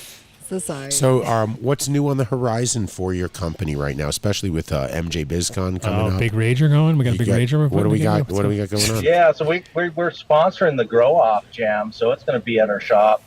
So we're going to have like 600 people over there. That's going to be pretty cool. Nice. Yeah. When's that going to be? That's the day before. So we're not doing it. We just don't have a big enough group to do anything outside of that, like during the regular show, because everybody on the company has to work the floor because it's gets tight around there. But so the day before, we're going to have a big host a big grow off party. I can send you details on that. I don't know all about it, but and then we're not really like this year's kind of a different year. We usually come out with something new and cool, and this year we're bringing something that's definitely new and definitely cool, but it's been out for a while. We've been working on it for about 3.5 years with a partner company, and so we're pretty excited about it. But it's not going to be like our traditional reveal type of stuff. It's kind of a significant game-changing piece of equipment. So we're excited. Well, let us know right now. Nobody's listening. Don't worry about it. Okay. Well, as long as nobody's hearing just between it, us. Definitely. We jumped into the pre-roll game, which is a game that I was wanting to get into for a long time. And there's a lot of companies obviously in there, and they all make these really cool looking machines, but none of them know how to actually roll joints or make joints. And so we got together with a company that's been doing packaging for 35 years. We applied cannabis knowledge, they applied packaging and automation knowledge, and we came up with a machine that'll give you absolutely perfect cones. And it also stuffs them with 3 mil particle size, so you're getting real actual grind, not powder. So you get good draw all the way through the product. It's great smoke from top to bottom. They're consistent. I mean, we're like 0.012 in air draw through these cones from cone to cone to cone to cone, whereas most cones are anywhere from 0.1 to 0.3 in the amount of you get those ones that are just like incapable to even smoke. You're like, what the fuck is going on here? I was gonna say most turn pre-rolls your are great cheeks until you inside try to out. smoke. Yeah, I hate when people. It's like, what is he thinking, dude? It's like dust in there or something. It's like, The dust. Well, so they have to do that. So with a vibrating machine, you have to have dust because the dust is what packs the crutch, right? Because it gets so tight down there, Yeah. you can't pack in there, right? So, and if you get bigger particles and you overpack, then you get other problems. Then you get it all floppy, where it's all floppy woppy. Right, right. So you want the HR doesn't want us talking about that. Your joint breathes, or it's like you're like, what is going on here? That's no good. Or it runs down the side and then jumps to the other side, and you're like, what the? Why is it burning like that? For sure. So it's not using the vibration. Is it like a centrifugal deal, like the Mountain High? No. That was like having a carnival ride in your house. You're like, what the fuck is make going you sick on while here? you're watching it. You're like, I can't even. I'm at that point in my life where I can't even watch those things. I get dizzy. Arthur was a good friend of mine, and I used to laugh because he was like, just that's all his life was selling that machine to people, and people would get it, and it'd be like, then they'd be strapped, and they'd be like, dude, thing's huge. Yeah. It's a pretty interesting machine. The first time I saw one, I was a little intimidated by it because I thought it might just fall apart. Start throwing shit everywhere, like a carnival ride, you know. It's literally what it was. It was like baby carnival ride in your house. Yeah, whipping joints around, you know. You're like whipping shit around at kind of overthink. Yeah, I was like, I think overthought this one a little bit. Yeah, so this machine has we pack in 2 different locations with 2 different packing mechanisms because there's 2 different areas of the cone that have to be packed. There's the lower area, obviously, and then the upper area, and they need different attention. We use a 3 millimeter particle size, so we have a grinder. We developed a grinder that destems flour and grind and mills it to the perfect size. There's no heat generated, no metal to metal contact. It's absolutely makes perfect particles. And we use that to prep the material. And what you get is, just an absolute spot on consistent product from cone to cone to cone to cone to cone. I mean, it's pretty funny how the pre-roll industry got huge to it. Like really, like it's kind of like how the edible thing happened to. It was like, for a minute, it was like edibles, whatever. Then all of a sudden, edibles, like out here, at least in Colorado, became huge. And then with pre-rolls, I think like anybody who's a real smoker hates pre-rolls because it's just like, why? You're gonna roll your own weed, but on a consumer level, when you start looking at the numbers of people out there that can't roll joints. J-Lo. But they're out there. But there's tons of people who can't roll good joints, and then of course they get intimidated by cones, which is actually stupid because cones are even easier to roll than like bad American style floppy shitty joints that people roll because there's a process. Thing is too, like most of the ones that you get off the shelf are shit because they've been put through either people who don't know how to do it did it, or you got machines that don't know how to do it doing it, and your experience or people who don't know running machines. So your experience is kind of crap, and you're like, oh, well, I just spent $15 on that thing, and end up taking it apart and rolling it up into another paper or something. But it's always like that end cap deal, right? Like you're at 7-Eleven and you go, oh, look, there's a fucking blunt wrap, I'll buy that type of deal. That's now you're talking her language. So look at her, she got all excited. Here is the consumer. Here's a consumer complaint for pre-rolls in general, and maybe you can resolve this. Maybe Dave's a professional complainer too, because I just rolled a joint, and I said, I'm thinking to myself, what do I really enjoy about this? And what I enjoy is I just ground that up, just like I put pepper on my eggs. It's volatile. Right? It's like coffee. It's like you don't want someone else making you It's why you grind coffee right when you're going to drink it. So I think what needs to go hand in hand with your pre-rolling machine is the pre-roll package. Something that is like the way 14er has a nitrogen can, and timing is everything. To be able to say that within X number of seconds of this being ground, put into the seconds or whatever it is, minutes or however it would work. Fucking Dave. Depends on the temperature, Dave, but you're right on point, man. It's absolutely you can absolutely destroy the whole experience by having the temperature too high, or you let it sit too long in the system, and you got off gas basically, and you lose all that terpene value. It's absolutely essential that you do things the right way, and it's absolute. Like, you would not sit down at a table with your friends and fucking bust out a tray of weed that you let sit on the counter for fucking 6 days and go, hey, let's roll it up. Colorado is like 6 minutes. You can't leave it out here. This fucking shit dries up so fast. It's crazy. Vegas is like that too. Yeah. I mean, you got like 30 seconds of run take it time. out, you take what you need, put the rest back in. Otherwise, that shit's fucked. I've been in. So I mean, you know, but this is the thing. Like connoisseurs understand things differently than consumers, and we have a disconnect. And I think, you know, the disconnect is that there is a better way, and you know this. There's a better way to enjoy weed all the way around. I mean, if it's getting it properly cured, properly manicured, properly packed, or properly processed, all those things mean very different, you know, different quality of experience when it comes to weed. It's not just that you had a great cultivar and you did a great job of growing it. That's good, but there's a whole part of processing that people just take for granted, and they go, "Oh, I'll just fucking throw it in there. I'll do this," and they beat the shit out of it. And at the end of the day, they have a product that they spend a lot of time to make, and then they ruin it in the post process. So we don't do that. We're all about, you know, giving you the best quality that you can get. That's the point of it. Yeah, I've seen that be a problem in a lot of places. Just you know, they get great product up to curing, which is like where it gets, you know, kind of a lot harder, or at least a lot different, you know. Space. Well, right, because how many people know how to do that? Yeah, and it really depends on, like, it's being organized. What was the guy's name again with the thing with the dry tech guy? Jay. Yeah, like his style, like you could tell it's like somebody who like thought about it.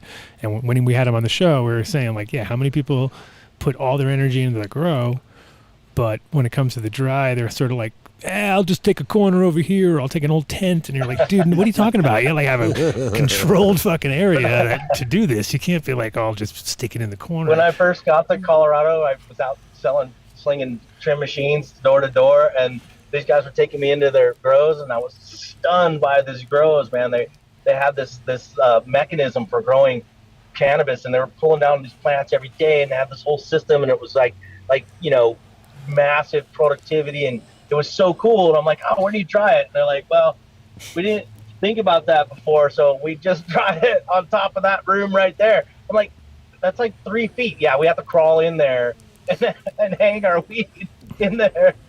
I'm like, fucking really? Yeah. And in Colorado, the shit, by the time you've hung it up, it's already dry. So you're like, all right, take it down now. $14 million worth of growing space, and you have a fucking an attic that you hang shit in? You're crazy, man. Yeah. I got some hangers for you. Does anybody, you know, I've some used hangers. I'm wondering if there's a market for them right now. You know, I won't say the company, but I had to work in this. I'm not going. I ain't going anywhere near that. Hanger jokes. Check out Secondhand Harvest if you have equipment to sell. What is that? Secondhand Harvest. Mark, get that up there. Yeah. Look at finally, that. a used equipment site you can post used equipment on. Get your russet mites here, right here, fresh. That's right. They'll come crawling out of the lights and straight onto your plants. Right, straight, yeah. We them get up. some good cross breeding. Wake them up, a little heat, and they'll be ready to rock. So that's an interesting market sector you're getting into, pre-rolls. I can see exactly why it would. It fits. No, it fits perfect. It's part of what you do with the plant afterwards. And you're trying to. That's correct. Yeah. You need to like hook it up straight to the trimmers. Yeah, it's just like, as it's trimming, it just goes right into the machine. Yeah, you say that, and that's exactly like where we're at. Your like dream. Putting the grinder at the top of the machine, and so you just kind of feed as you go. So you're not overfeeding and leaving material. Now, that portion's still in development, but that's where we're headed for Tell sure. that to Mark, our sound guy, who's laughing his ass off at me when I said seconds after. See, you would have a count on this from the hopper I'm telling you, man, to the grinder. Listen, if you can trim your weed and process your weed at 55 degrees, you got lots of time. But if you're above 55 degrees, your time is ticking down, and if you're at 70 degrees, you just don't have any time. Once you start breaking that down, all the terpenes just run away. And that's one of the big things about barrel style trimmers and what other companies do.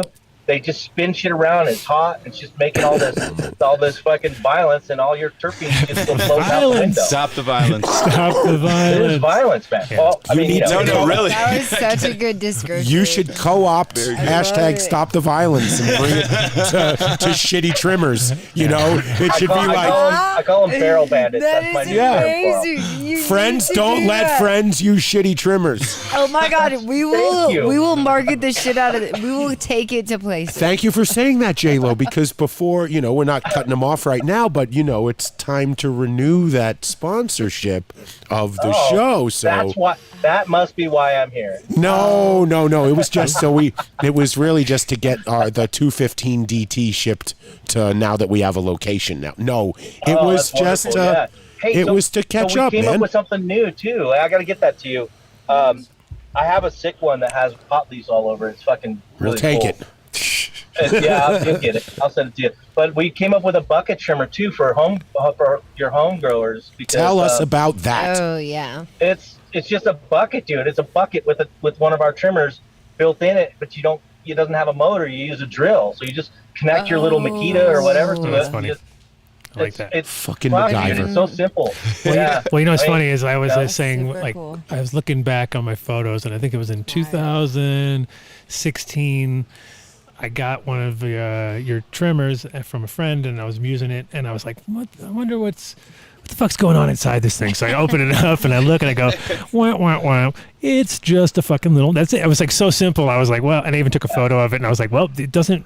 It's like like you were saying about German. And I was like, "This looks like some German shit right here." It was like not Japanese built at all. Not like 50,000 transistors. It was like one motor. No. 2 wires, and it came up to the switch that was at the top, and I was like, "There's nothing hidden. There's nothing hidden in here." Or, I was like, "Well, Nope. Least Don't possible secret things sauce, that can buddy. fail too. no, it's You know? pretty basic." So great. so if you have to replace that, whatever was in there with a drill, that's fucking perfect because it's definitely got more going on in a drill than that thing had. That's inside so that cool. motor, you know? Oh, yeah. That is so cool. What's the it called? trimming is in the blade design. It's called the bucket trimmer. Can you pull up a picture? We're doing it only through the website right now, and it's only $320. I mean, we felt like, there's a whole segment now, which is interesting. I think that a lot more people are.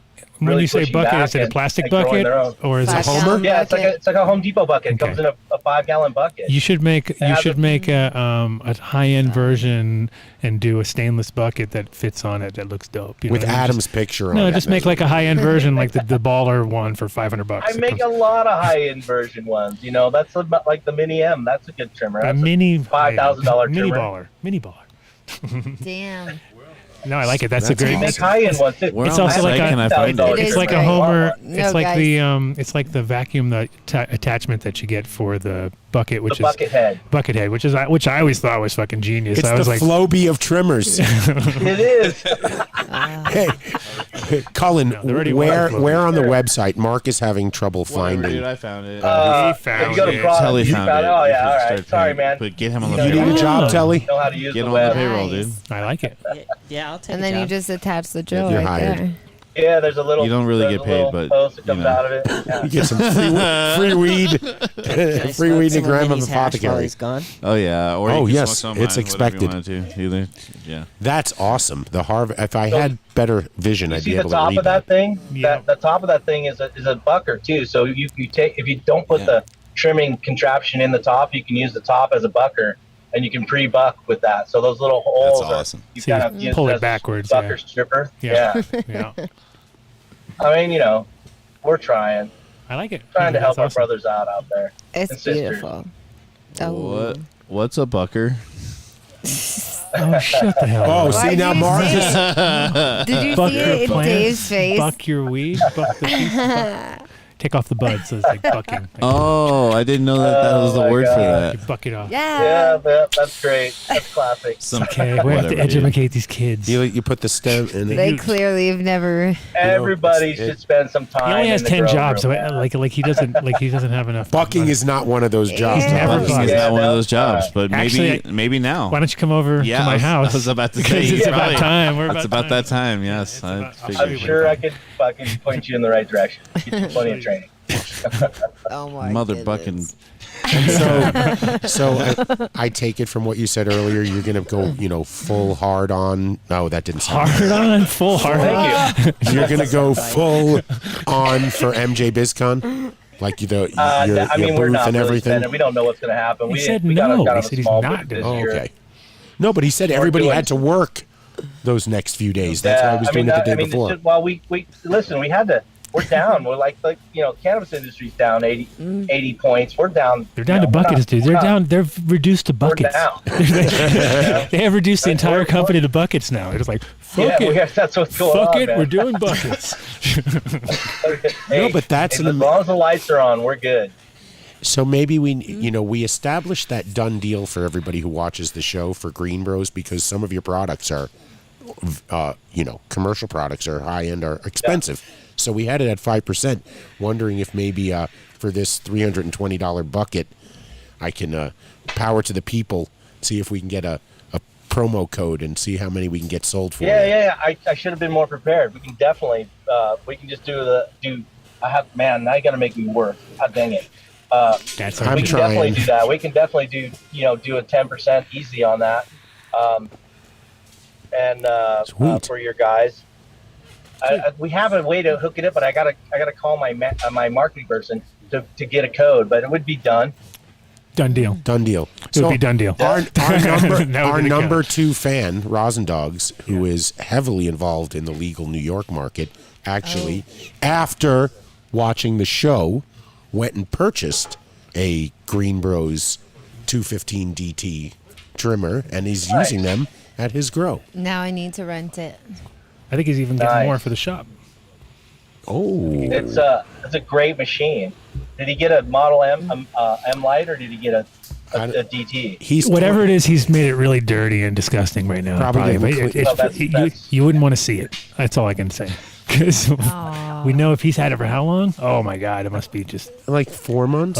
I have machines that are still running that have been out there for the whole 10 years I've been in business. Look at all the food he got on it. Just the food alone. He's smeared all over it while he's trying to do it. That's so wrong. This man kept McDonald's housed us in his home, in his very clean home, where his wife lived. He would check in with from the drive-thru at McDonald's just to piss us off, just to be on the show. Like, what are you doing at McDonald's? Like, you want something? Back to Cullen and Green Bros and the amazing. Hey, so you're gonna have to text me what you want that code to be so you can put it up. Oh, it's done deal. It's always done deal. That's what I was saying. Done deal. I'll text it to you. We'll make sure it's written out nice and clean. And you have to make sure they understand it's the done deal for Adam Dunn, the geneticist and cannabis and hemp guru, not the baseball player. Oh yeah, it's not for him. Even though it's spelled the same, the intention has to be there correctly. Yes. So anything else besides the bucket? You got the joint roller. Fun, man. I mean, we're excited. We put it out on social and got a lot of people giving us love for it because no one's really paying attention to the home grower and we thought, well, why not? So we did that, and we did a grinder last year, which is it's pretty magnificent. But the focus is going to be, I mean, we have some automation stuff too. I mean, literally, like for the big boys, we have a centralized control unit that you can run all of my machines from a remote location. So it has video feeds from the pool. And floating in the pool. Let me just roll some joints over here. From the car. Let me hook up the grinder. Yeah. Just whatever, man. Are you gonna make a smaller version of the joint roller for all the Karens and Chads out there that need it? Yeah, Dave. I roll my own, fucker. Jesus, I think I'd love to, but the problem is, when you put that kind of tech in there, you're well over $50,000, and I'm not sure you're gonna get too many Karens and guys Chads. They'll just use that little handheld roller thing. All right, I get it. Well, I mean, it's for the big boys. Yeah. If you'll be the first to know, though, I promise you. Thank you. Well, we didn't know anything about the bucket or the joint roller. No, that was good. That was all great. New fresh stuff. A whole lot of home growers' friends are gonna thank you for this bucket. I feel like. Yeah. Well, I mean, that was the thing I hated about it. I always hated trimming. Like that was. But wait a second. This is a good thing. I didn't like the experience. It was so much work. It took forever. Well, it used to be a situation where you could sort of like, hey, okay, come on over and make some food and everything. Now it's like, fucking no, this is way too expensive. You guys you're eating too much. You're going too slow. You're cutting it too. So yeah. But wait, there's a price allergic now. Now, if I trim weed, I break out in hives. Oh yeah, you've been using that one for That's a like good excuse. I 9 like that years, one. I think. You don't wanna That's see- when I first heard you say You don't that. want to see me I break learned that out one hives. right after my first trimming day. Yeah, everybody tries to use that one, but there's going to be a market here because we have a friend in the psilocybin cultivation side who grows some amazing mushrooms. People are competing now to get access to them and saying, "I'll take them uncleaned, with the substrate still on the bottom." Because you would normally have to pay someone, just like they're. Even though people volunteer their time for Lord Adam to come trim, most people have to pay that shit. They never do. They never come back. They always. That's it. They're like, hey. That's the fact. But think about it. I've been trying to get Mark there for fucking years. That was not a party. I'm never coming back. That was not trim a party. parties. He likes to call them that.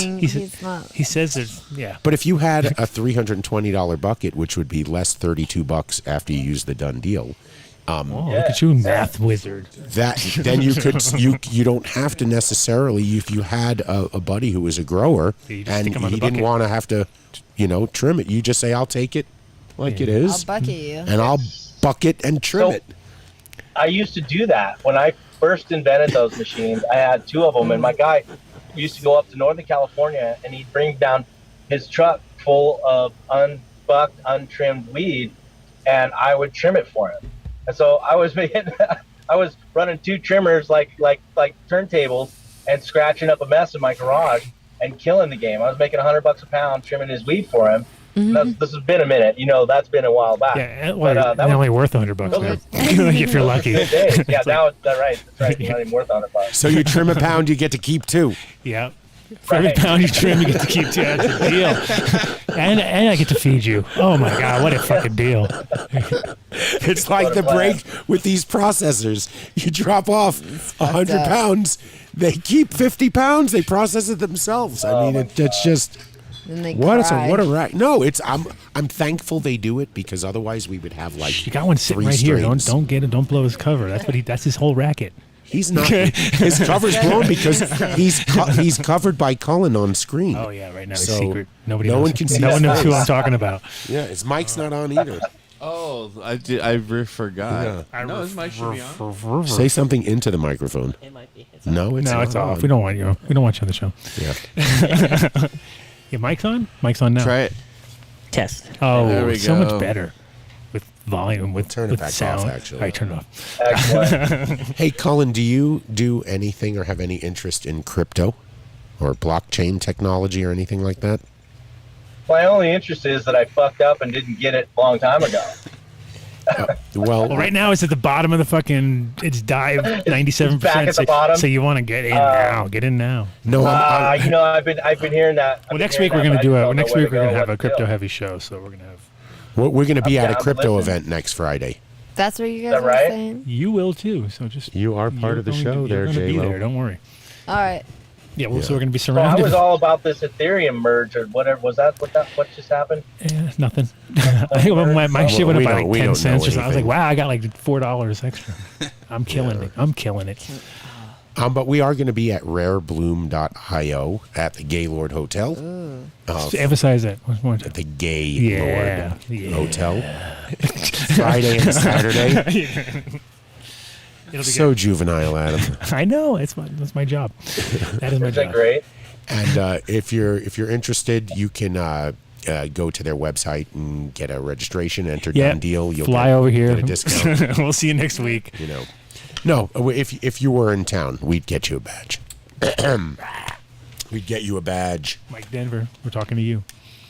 Oh yeah. So I'm going to be in town next week, Are you? No shit. but I don't know if I'm going to get to Denver. Yeah, my wife and I are driving.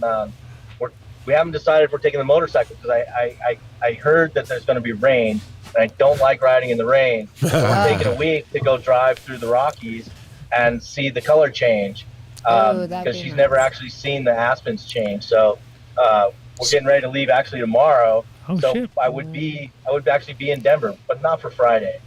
Would you like Saturday. us to get you Saturday. in touch with our number one fan, Uncut Bush, who did exactly what you're talking about, rode his motorcycle 1,100 miles, and It's a little chilly, though. Regretted it. It's very cold here now. Today it was rain. cold. You could have snow at altitude. He was like this when he got here. He was like, For a guy I should have gone in September.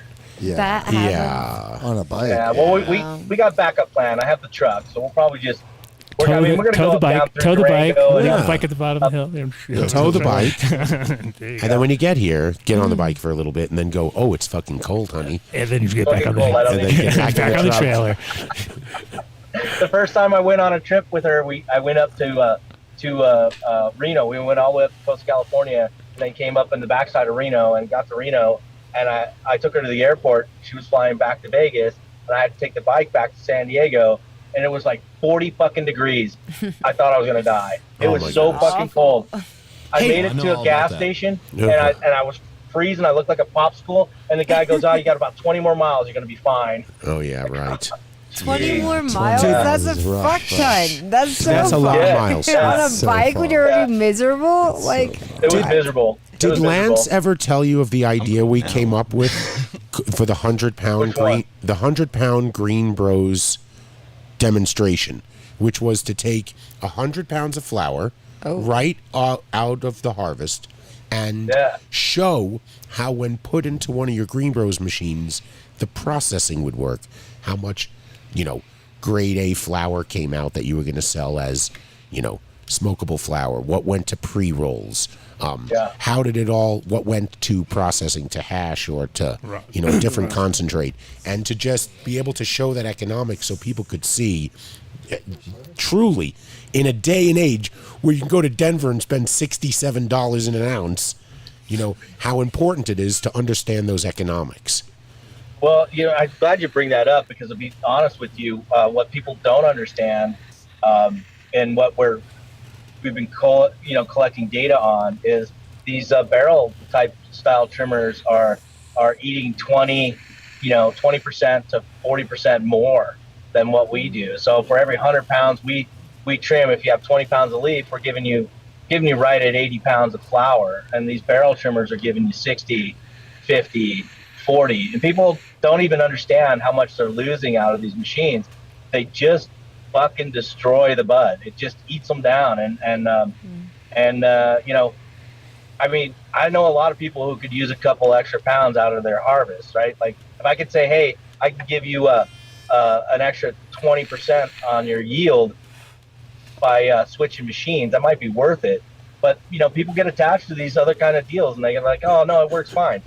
I think your marketing director should reach out to this cat that's selling the $67 an ounce, buy 200 pounds of that cheap weed, and run it both, through the machines to show how it fucks it up, because it's so You're gonna cheap. see it. Yeah, that's great. You just ruined my whole marketing campaign for next year by letting it out early. But don't worry, Dave, it's coming.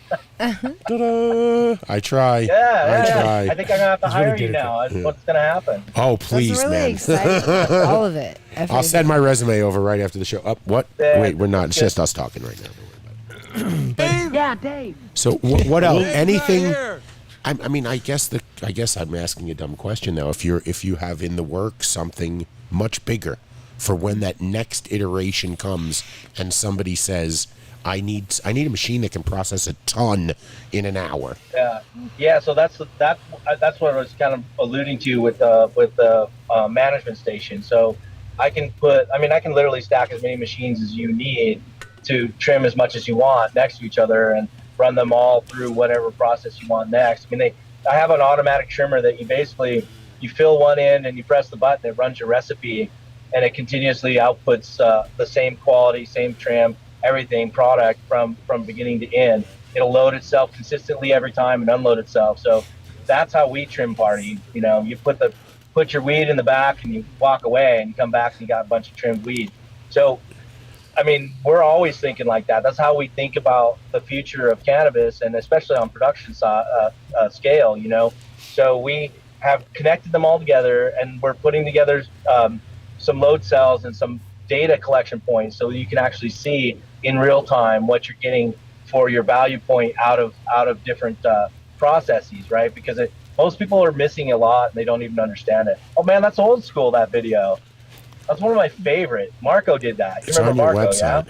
We're only old school Yeah. around here. We only show old school videos. We don't show anything Oh, new. super sick, man. No, we did. I was really proud of this video. That's a good one. I love Damn, it. y'all got some good weed. I'm glad you immortalized that. Thank you very much. That's it. Yeah. You know, we often play clips and most people don't know it's great. them. Yeah. No, that's perfect. I knew it was me. Yeah. Vinny does that to me all the time. It changes the fucking speed of it or something like that and makes it go really fast. So I have to slow it down. And No, that bullshit. was spot That was a on. good one. That was, I think the last time, I don't know if you knew did you know last time we were fucking with you with that one? I think so, yeah. Okay, just checking. I'm not as dumb as I look. Just nearly. So we're gonna see you in Vegas when we're there next month. No, what do you mean? We're going to see him Yeah. next week. He's Oh no, gonna we're be gonna in see. Oh yeah, Denver. we're gonna see you next week when you're here. Sorry. Yeah, cold as fuck. Maybe. Hey, you know what? I do winter jackets. I do winter You hemp know what? jackets. So Hey, guess you, what? need- I kept telling you they work. you need to get here to get your jacket. Hey, so. I'm so wearing my mine. Gotta get there to display, get my hemp my jacket. display worked. You did it? The guy that came in on the motorcycle, Yeah. he came here for jackets, bro. Did he? Nice. Jacket and 2 T's. There you go. We're making sales. We're Nice. making sales. We're making sales. Well, we're not making sales. So they're sold out. No, she does it on Venmo or whatever Oh, it so is. it's better. Yeah, there's no cash. This is amazing because you created an interesting sales marketing little Niche. no, it's outside it for a second.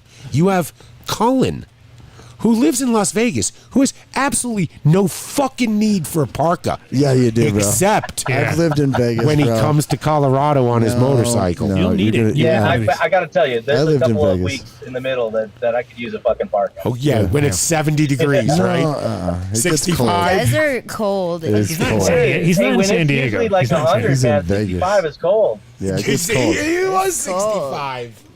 It feels different. It was 42 here this morning.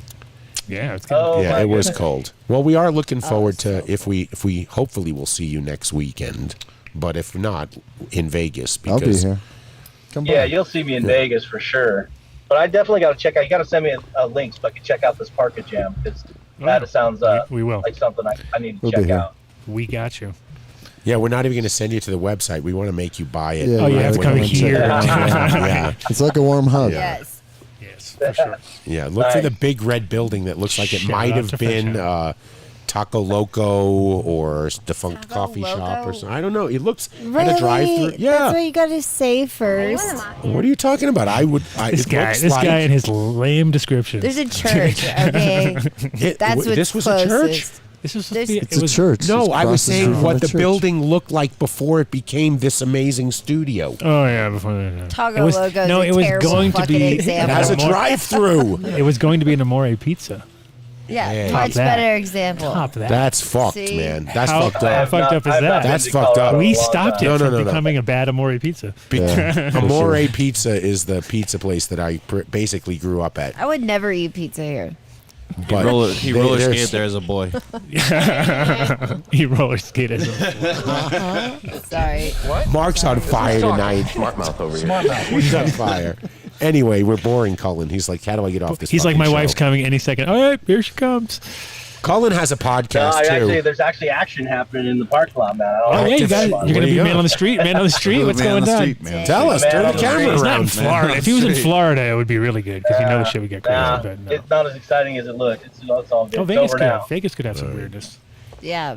Vegas got weirdness. Yeah. We have the #1 police shootings in the country. Not this year, but last year. We had like 200, They just said that crazy 287 kid. police shootings. Yeah. And we just had a stabbing, like a fucking 280. crazy Yeah, ass. the crazy kid. 12 people were stabbed on the That's fucking nuts. strip, and two of them died. What the Why? fuck? When? Yeah. What? So these Just girls, knocked out. there's all these girls down there that take pictures. They're like the showgirls, and people take pictures with them. They charge you money to do that. It's kind of a thing. Well, some dude was spurned by them because I didn't want to pay or whatever, so he went on a little fucking flip out and stabbed a bunch of people. Holy fuck. He- Oh my god. Yeah, they got his ass, but I mean he killed 2 people. So we have shit down there. Yeah, just another day Not on the the kind of strip. shit you want, but we do have Oh my gosh. And you can gamble. Yay. but you can gamble. Multiple levels. All the other vices are You available can as well. smoke everywhere. I love Vegas. No, you really I technically like Vegas can't. because you can just walk Yeah, I around always with a drink in have. your hand. You can Yeah. smoke on the street. It's all whatever you want to do. Is it Like weed friendly? Now Colorado, it is. you get like tased if you smoke a cigarette. Fucking by anybody, Yeah. you get fucked up. Just Like look at you a get a rap ticket, sheet. you get arrested, you Fort get like Collins? penalized for 14 Hold on. years. Like Cullen doesn't know the they history charge here. you $14. She's been arrested more times Wait, than wait, all wait, of us just- combined. hold on. Fucking assholes about Yes. smoking. Cullen, if I set the over-under at 3 for number of times J-Lo's been tased with a cigarette, would you go under or over? Man, you know what? I just don't have enough data, but That's it exactly sounds like it's what- been more than once. If you want to know what I'm saying. Shit gets real out here. I just feel like. What are we going there with, I under or feel- over? I feel so free. I'm just like watching me I'll smoke go the this. over, man. I'm gonna take a risk on that, Dave. I'm gonna go over. I don't think she's ever been tased. The 9 restraining orders, but Listen, no tasings. You don't know. Have you been tased? I was misled. Were you tased? I For mean, fun. I mean, yeah, exactly. call Like, it what's your fun. definition of tasing? I stand corrected. Adam, have you You been just tased? got the number no, have wrong. you been tased? No, Oh, okay. never. Just You have not been Amateur tased. hour. You have For not been fun. tased. Oh my god. Just for fun. She looks like she really has. I been tased. really think she has. Holy shit. Hey, are you guys gonna broadcast at MJ Biz? That one. Not from hopefully. not from MJ Biz, but from somewhere. Somewhere. That's Somewhere. MJ Biz But adjacent. during MJ Biz. Visit Jason. Well, Friday Oh. we're live every Friday, regardless of COVID. where we're we at. were live during COVID Yeah. for all throughout. So 4:20 to 7:10. Yeah, no random Mountain days time. off anymore.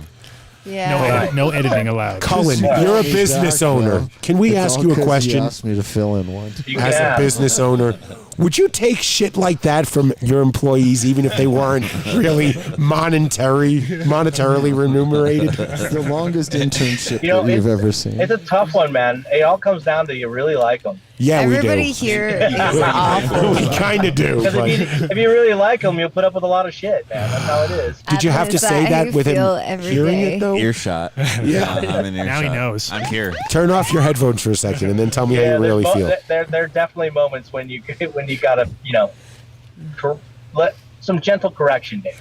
Adam fantasizes about firing all of us. a pick us. I use it as collateral. Uh-oh. Damn. It is the Adam Oh, Duff you Take show. a guys dab. are killing it. Thank you so much for your time. We're actually going to talk about you right now when we do our shout outs and Yeah, this is a- That's advertisements. great, man. I will text me your code. I'll get that set up for you. Thank you so much. I appreciated it. Yeah. Thanks for checking Thank in. you. It's fun. You guys are fun. Hopefully, we will see you again soon. Well, come on, No. you got it. We'll We plug get it. that. You have a podcast. Oh yeah, tell us. What's the Yeah, I address? I do an industry-born podcast. It can be found on the Hayes Radio. It's Oh, good old Hayes Radio. Say hi to Andrew. Say hi to Callis. Mr. Pensacalis for us. We love I haven't yet. love him. Yeah. But I haven't we- done any new shows in a minute because You gotta I'm really be- busy trying to keep my head above water. But there's a It's few of good. them out It's there. good to take some time off from your podcast. No, you can't. Wait, that's No, the problem. because- This is our only excuse to get away from everything. Wow. Don't. That bother was me. the guy I was asking you the question only- about talking, by the way. I mean, really, would he still be on right now, even though you really like him? Whatever. Wouldn't you just... Yeah, but you guys edit. That's the difference. They would edit you out. So Oh, we're not good. allowed. Yeah. We can't do that. No, we didn't edit. We just talked for an I hour, edit. right? We Oh, you can't. do? You edited me I edit down? that. Yeah, I they did your edit that. podcast. Holy shit. Oh, it's Yeah, down but I to. didn't edit you, man. Okay. It's okay. Yeah, you got 30 seconds of you now. No, we talked for like an 30 hour. good seconds. We got 30 good seconds, right? We're good. Yep. And a loop of him on skates. And we'll loop him around. Yeah, we'll just take a video of him on skates and loop him. Nice. Well, thanks, Cullen. Thank you, Cullen. Thank you. Talk to you Peace. soon, man. See you in a month. Yeah. See you guys. Thank All you. right, peace. Hi, party. There you go. So, Holy shit. I didn't even say once. I didn't even ask him if he, any, ex strippers working at a spot, so I could make my story real. 'Cause that was my whole shtick. Was made by ex stripper hookers, ex strippers. They built the factory Straight to where it. they used to walk, so he offered them jobs? Yes, I mean I figured Got it. that'd be All the girls drink. It's just But that I'm the one that instead gets caught. it led to Telly's like, why did I sit down here? That's- I'm- Telly's here. Telly's here That's how to the bring story us actually went. back to weed. We're back to We weed. talked about mushrooms Hey, so should long. we, Well, we did it about trimmers. Trimmers is weed. Should we do shout outs and then Yes. go on to Patreon? Yes. Well, we, Oh, I forgot about the Patreon show. Yeah, now that's what we're you really were rushing in, and now you're thought, like, I'm going to get in the fuck it. last 5 seconds, and then now I'm stuck. Now I'm stuck here for an hour. No, that's a whole Build nother soil. thing. You're getting more invisible by the end. 855. It's a kind of like it's a talent I have, actually. just disappearing into the. You're doing that. What are the numbers for soil? 855-877-SOIL. What's the numbers for soil? Buildasoil.com. I know exactly what you're talking about. That was great. 855-87. Or yeah. Oh, God, I had to look. I had to I'm look. distracted too. I was looking at you, looking Mike at Denver. that, looking at that. What? Mike What? Groh said the funniest thing ever. My Uh-oh. safe word is employment. I like that one. That is good. Anyway, buildasoil.com. You got to call them if you That's his want. first chat all night. Oh, goodness. He's been busy policing the. I know. He just came in and started doing Yeah. that. So Build a Soil, you have to call them. Okay, there is no promo code. You got to call up. You got to say, "I watched that guy who used to have a beard. Tell me what I should do." Yeah. Now he's beardless, and I really don't know. How's it So I'm feel? calling you guys. Someone said he looked like a dark-haired Jeffrey Dahmer. Hold on a second. How do they come up with these things? We're gonna switch It's seats. so fucked up. Shit. I want to do a side by side. I don't see that. But anyway. That's hilarious. That's fucked up. That's real That's fucked real up. fucked up. Oh, That's fucked up that man. Mark brought that up. Yeah. He would do that. Wow. Yeah, but you brought up the ultimate fuck up. I'm going to By- start calling you Dahmer.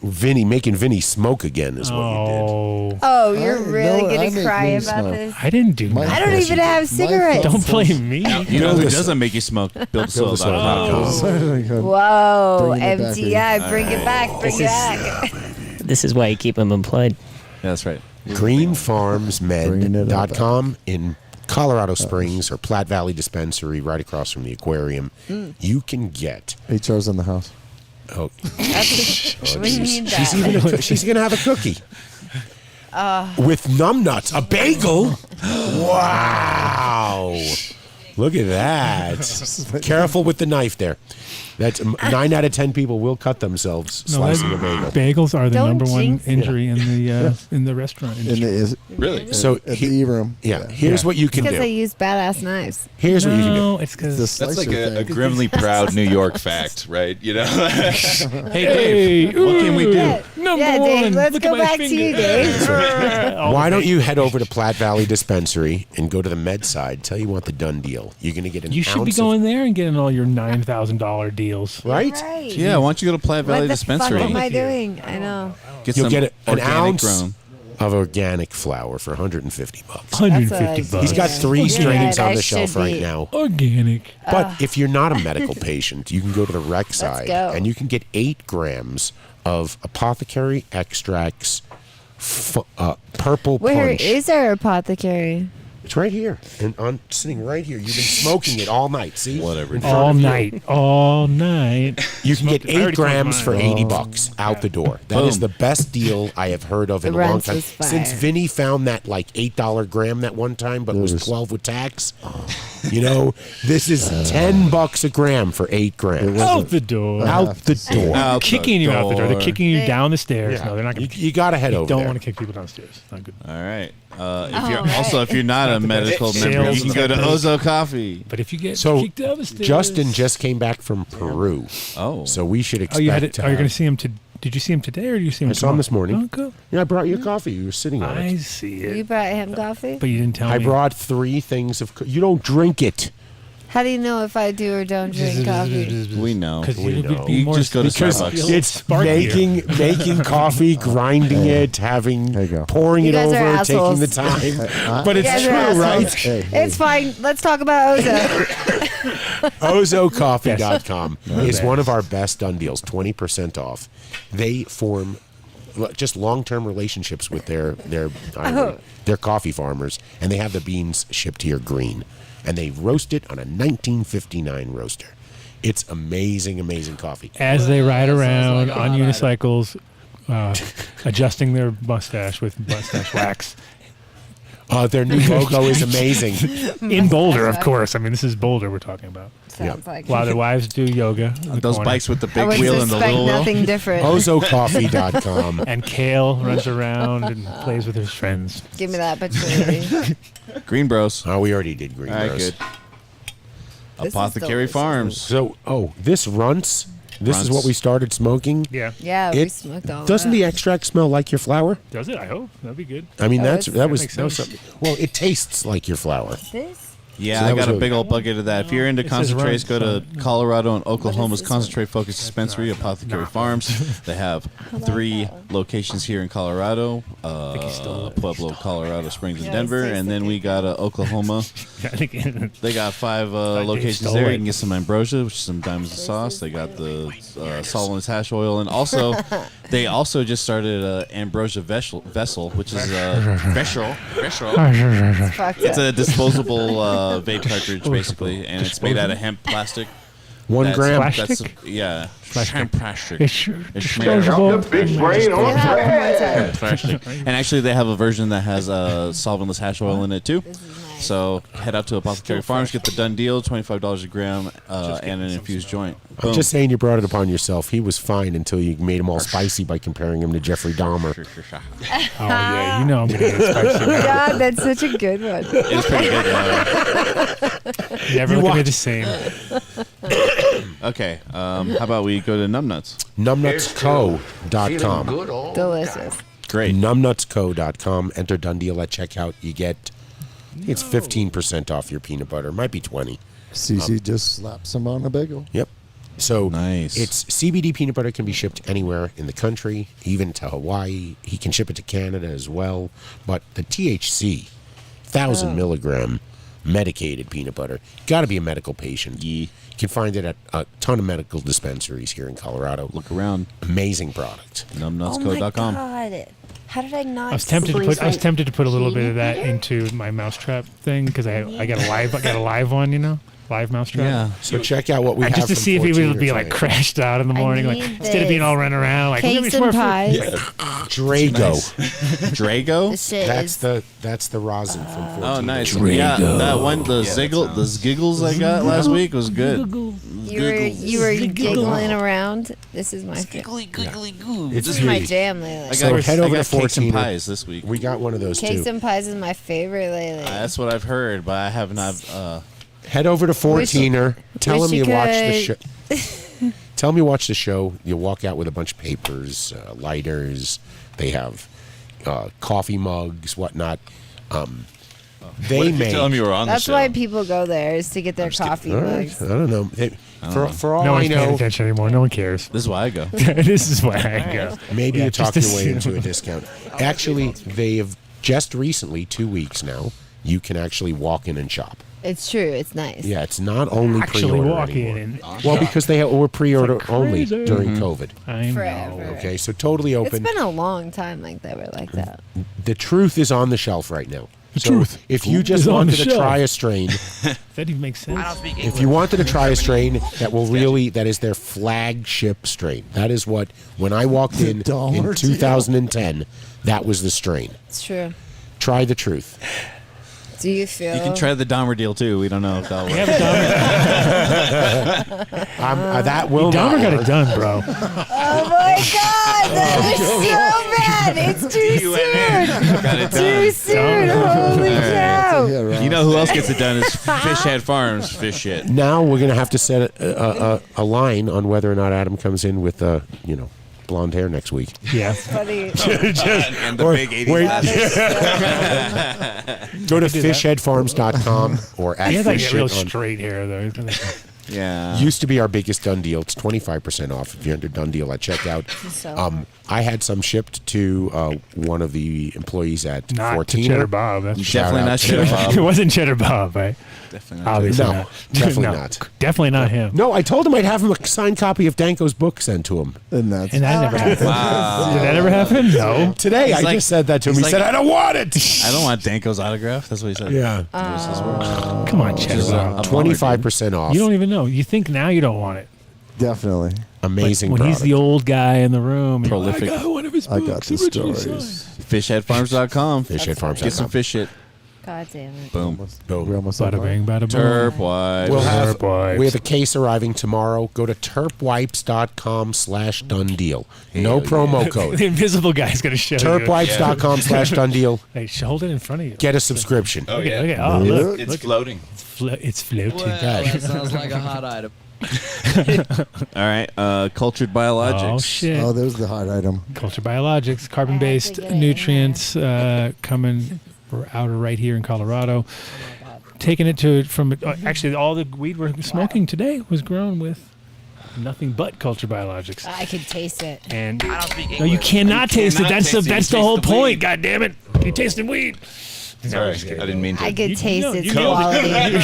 You knew what I was coming I at. could taste how delicious it was. You're not supposed to taste That's it. a tempted save right there. The reverse. No, she No, added it is. quality. No, but that is You guys the know? first thing. It's funny when this is my third round. The first round didn't really count because it was kind of like halfway through a crop, so I didn't really count that one. But then this last round, Cece, same. Like she was like, That's the best weed. "Oh my god, this is the best weed you ever grew," and I was like, "Are you fucking kidding me right now?" Well, and then but I had to try agree. I had to agree it was the best. I was like, "Wait a minute, you're Like right." every crop since That's what I mean. COVID has Smoke gotten this. better. Right. Like for sure. Yeah, it's because you were working with all the right people. So every time we adjust with these people, like and cultured, being the major adjustment right now because it's the base of everything what we're doing. It burns great, it tastes great. In fact, the terps are there, and if you've been watching on Patreon, you've been seeing the results. You'll see some more today. See some more today. But yeah, check them out, culturebiologics.com, and one day soon. That's right. We're gonna have a full cultured mega fest going on. Mega Fest. Boom, boom. Culturebiologics.com with the next. That's right. Boom, boom. Out go the lights. Last week we gave away a light. Hey, can you throw in a quick stash logics before we get to Illuminar? Oh, logics to logics. Because they're really hooking us up right now, so we have to show them some love. Let's do it. Let's bring it. Well, how about you guys start talking to them? I'll pull up the fucking. Okay. So where's your stat? Where is it? You didn't bring it. You fucking. Where is it? I got it right here. Oh, pull it out. That's what I didn't get no stash logic. No. I was supposed to hit him up. We're gonna get. Me too. Trust me, you'll get one. I know. I was just kidding. I'm not worried about it. Next So week. this product is really a must-have if you drive with cannabis in your car, even if it's legal cannabis in your car, even if you are not smoking. If it's legal cannabis, it needs to be in some lockable enclosure where you have an expectation of privacy. I like to leave mine open so I can like reach it while I'm driving. Yeah, I like to have it right there so I can roll. This fits right in the cup holder. What do you mean? No, that's so wrong. Jeff kidding Guard with you. was on the show. Cup holder. And The guard dog would not DUI. If you want to get bummed out, have a lawyer on your show. Yeah. That'll bum you out right away. You're like, wait a minute. So everything I'm doing is not right? That's hilarious. Oh, that's not good. T-shirt over the top, bro. Yeah. So If you drive a car, have you seen J-Lo's car? yes. Yeah. Okay. If you drive a car, What does that mean? You fucking assholes. What does that mean? You know what that means. It means you have Are you guys many talking shit? infractions. that doesn't have a trunk, and even if you do, you want to have an added layer of protection Oh, so that I've you got a understand that you have an expectation of privacy. If you don't have that, anything in your car will be searched by a police officer. Okay? The Isn't Supreme that what Court- you said? Is it This is coming from a police officer, so you know it's real. For real. You're a cop. It's true. He shaved the sideburns, That's why but he he's still a takes it cop. so serious. That's so fucked up. Oh, I know. That's so fucked up. You have no idea how fucked up. I wanted to be a 911 It's gonna happen one call day. taker. I wanted to be the guy that helped people, We believe not be you. the fucking cop. He's got the That undercover I call wanted to going be too now. that point where you were in crisis and you called me for help and you called me a cop. No, they're the ones that show up after a 911 call taker does their job. And if they had the tools to do it correctly, they wouldn't dispatch police. Only an to ser- undercover cop. Just would say that. bagels. They just send such a bagels. They jackass. just send people around with bagels. Just get a stash logics. Enter Done Deal. It's 20% off. Done you really need to deal. have this product. It's They a good are product. Okay. Bagels wouldn't I agree, hurt. Dave. Okay. Bagels wouldn't hurt. By the way, Oh no! What did I do? Okay, all right. Okay, so last week we gave away a light, and if you want to win a light next Did she month, get through to him? Because she was trying to find him. what? Who? The winner. It's in the done deal. They're talking to each other. Oh, of course. See, the new rep, actually, I get to see all the behind the scenes, so now I get to see all that. That's pretty cool, man. Anyways, so if you want to win this light and have me be in on the behind the scenes here, you can give us an email at donedeal@adamdutcho.com and tell us why you need a light. Leave us your number. I swear we won't be creepy with it. And you have to know the way. Speak for yourself. He's speaking for everyone here. I don't know. Speak for yourself. I signed Fucking nothing. weirdos. If you say it, you know it's going to be creepy. Just by you saying that was creepy. Just kidding. You guys aren't weird. Yeah. Oh, what do you mean? Of course I am. Oh, I mean, really? just that Jeffrey Dahmer looking dude next to you. Wow. You know what it is?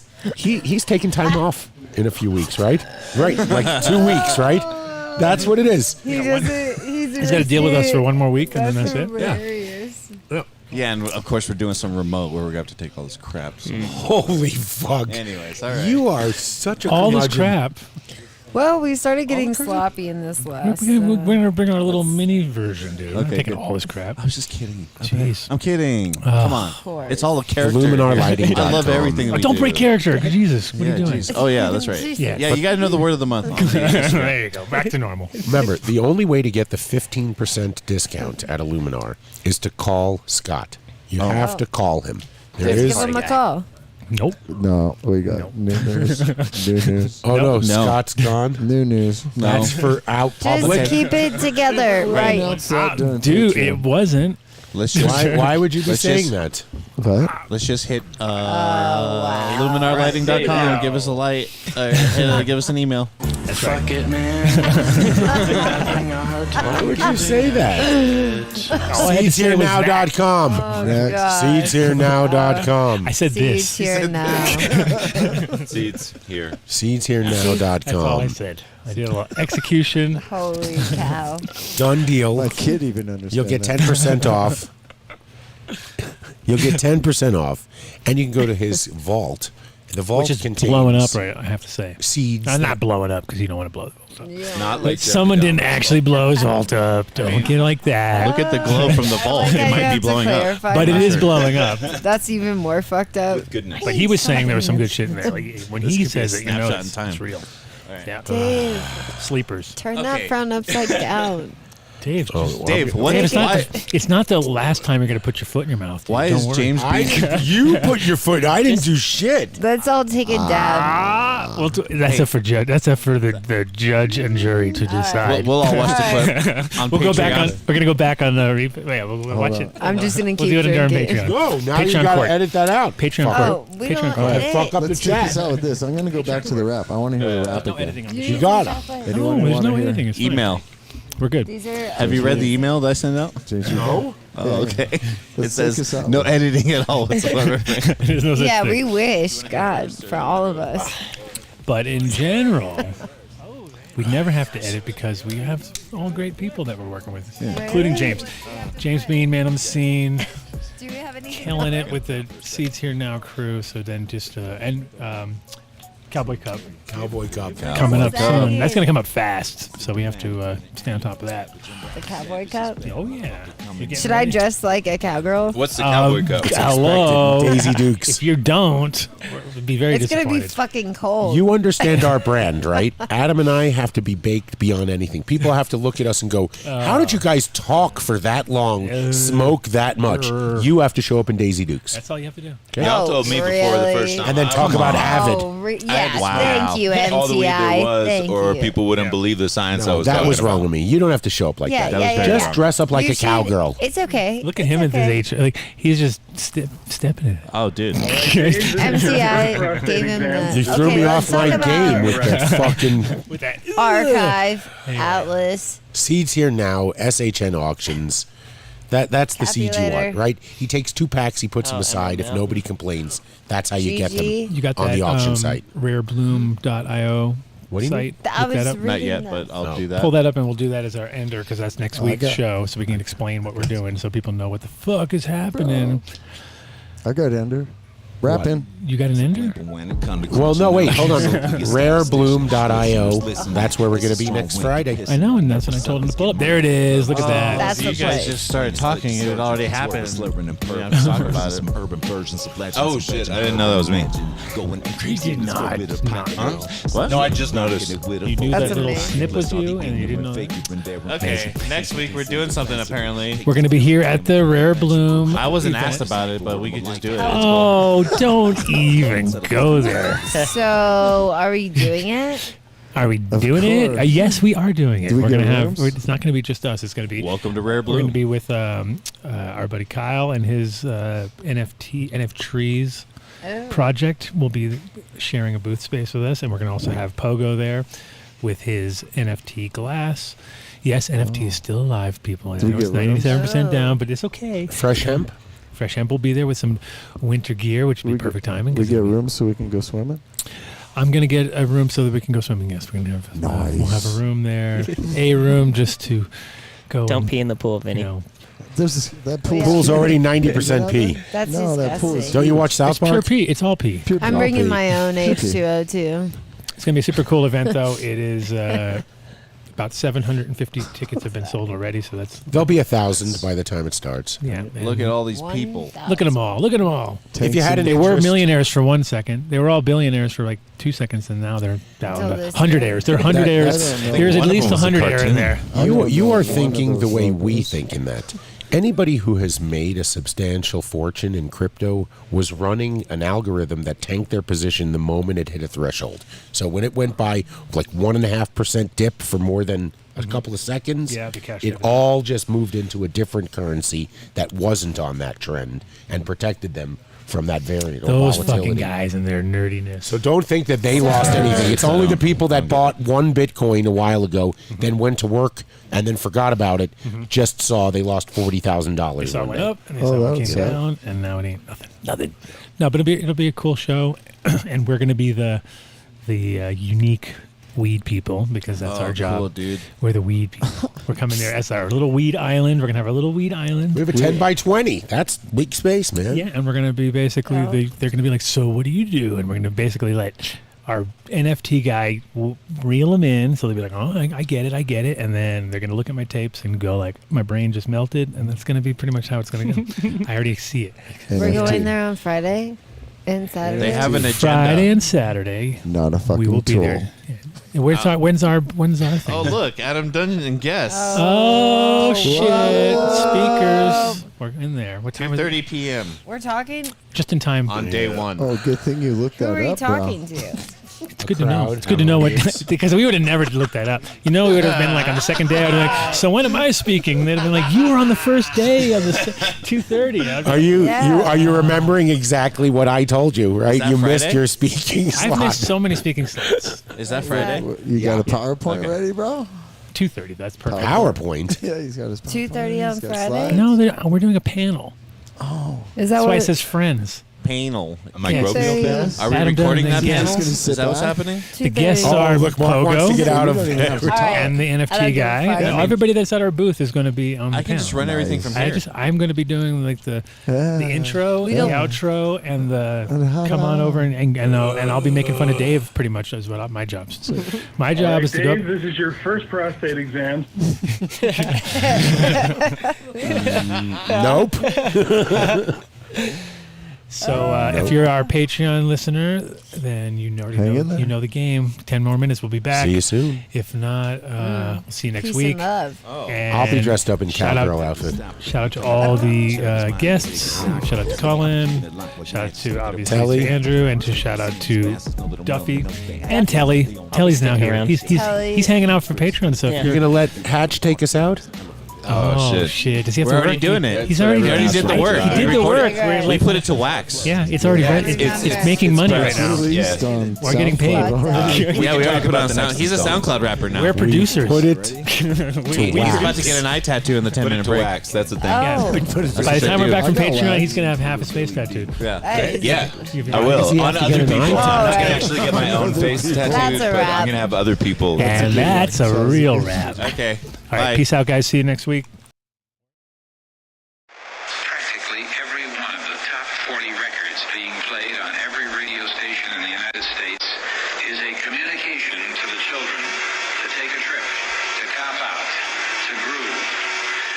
This is a special question. We don't want you to smoke genetically modified ganja. We want you to smoke the real thing.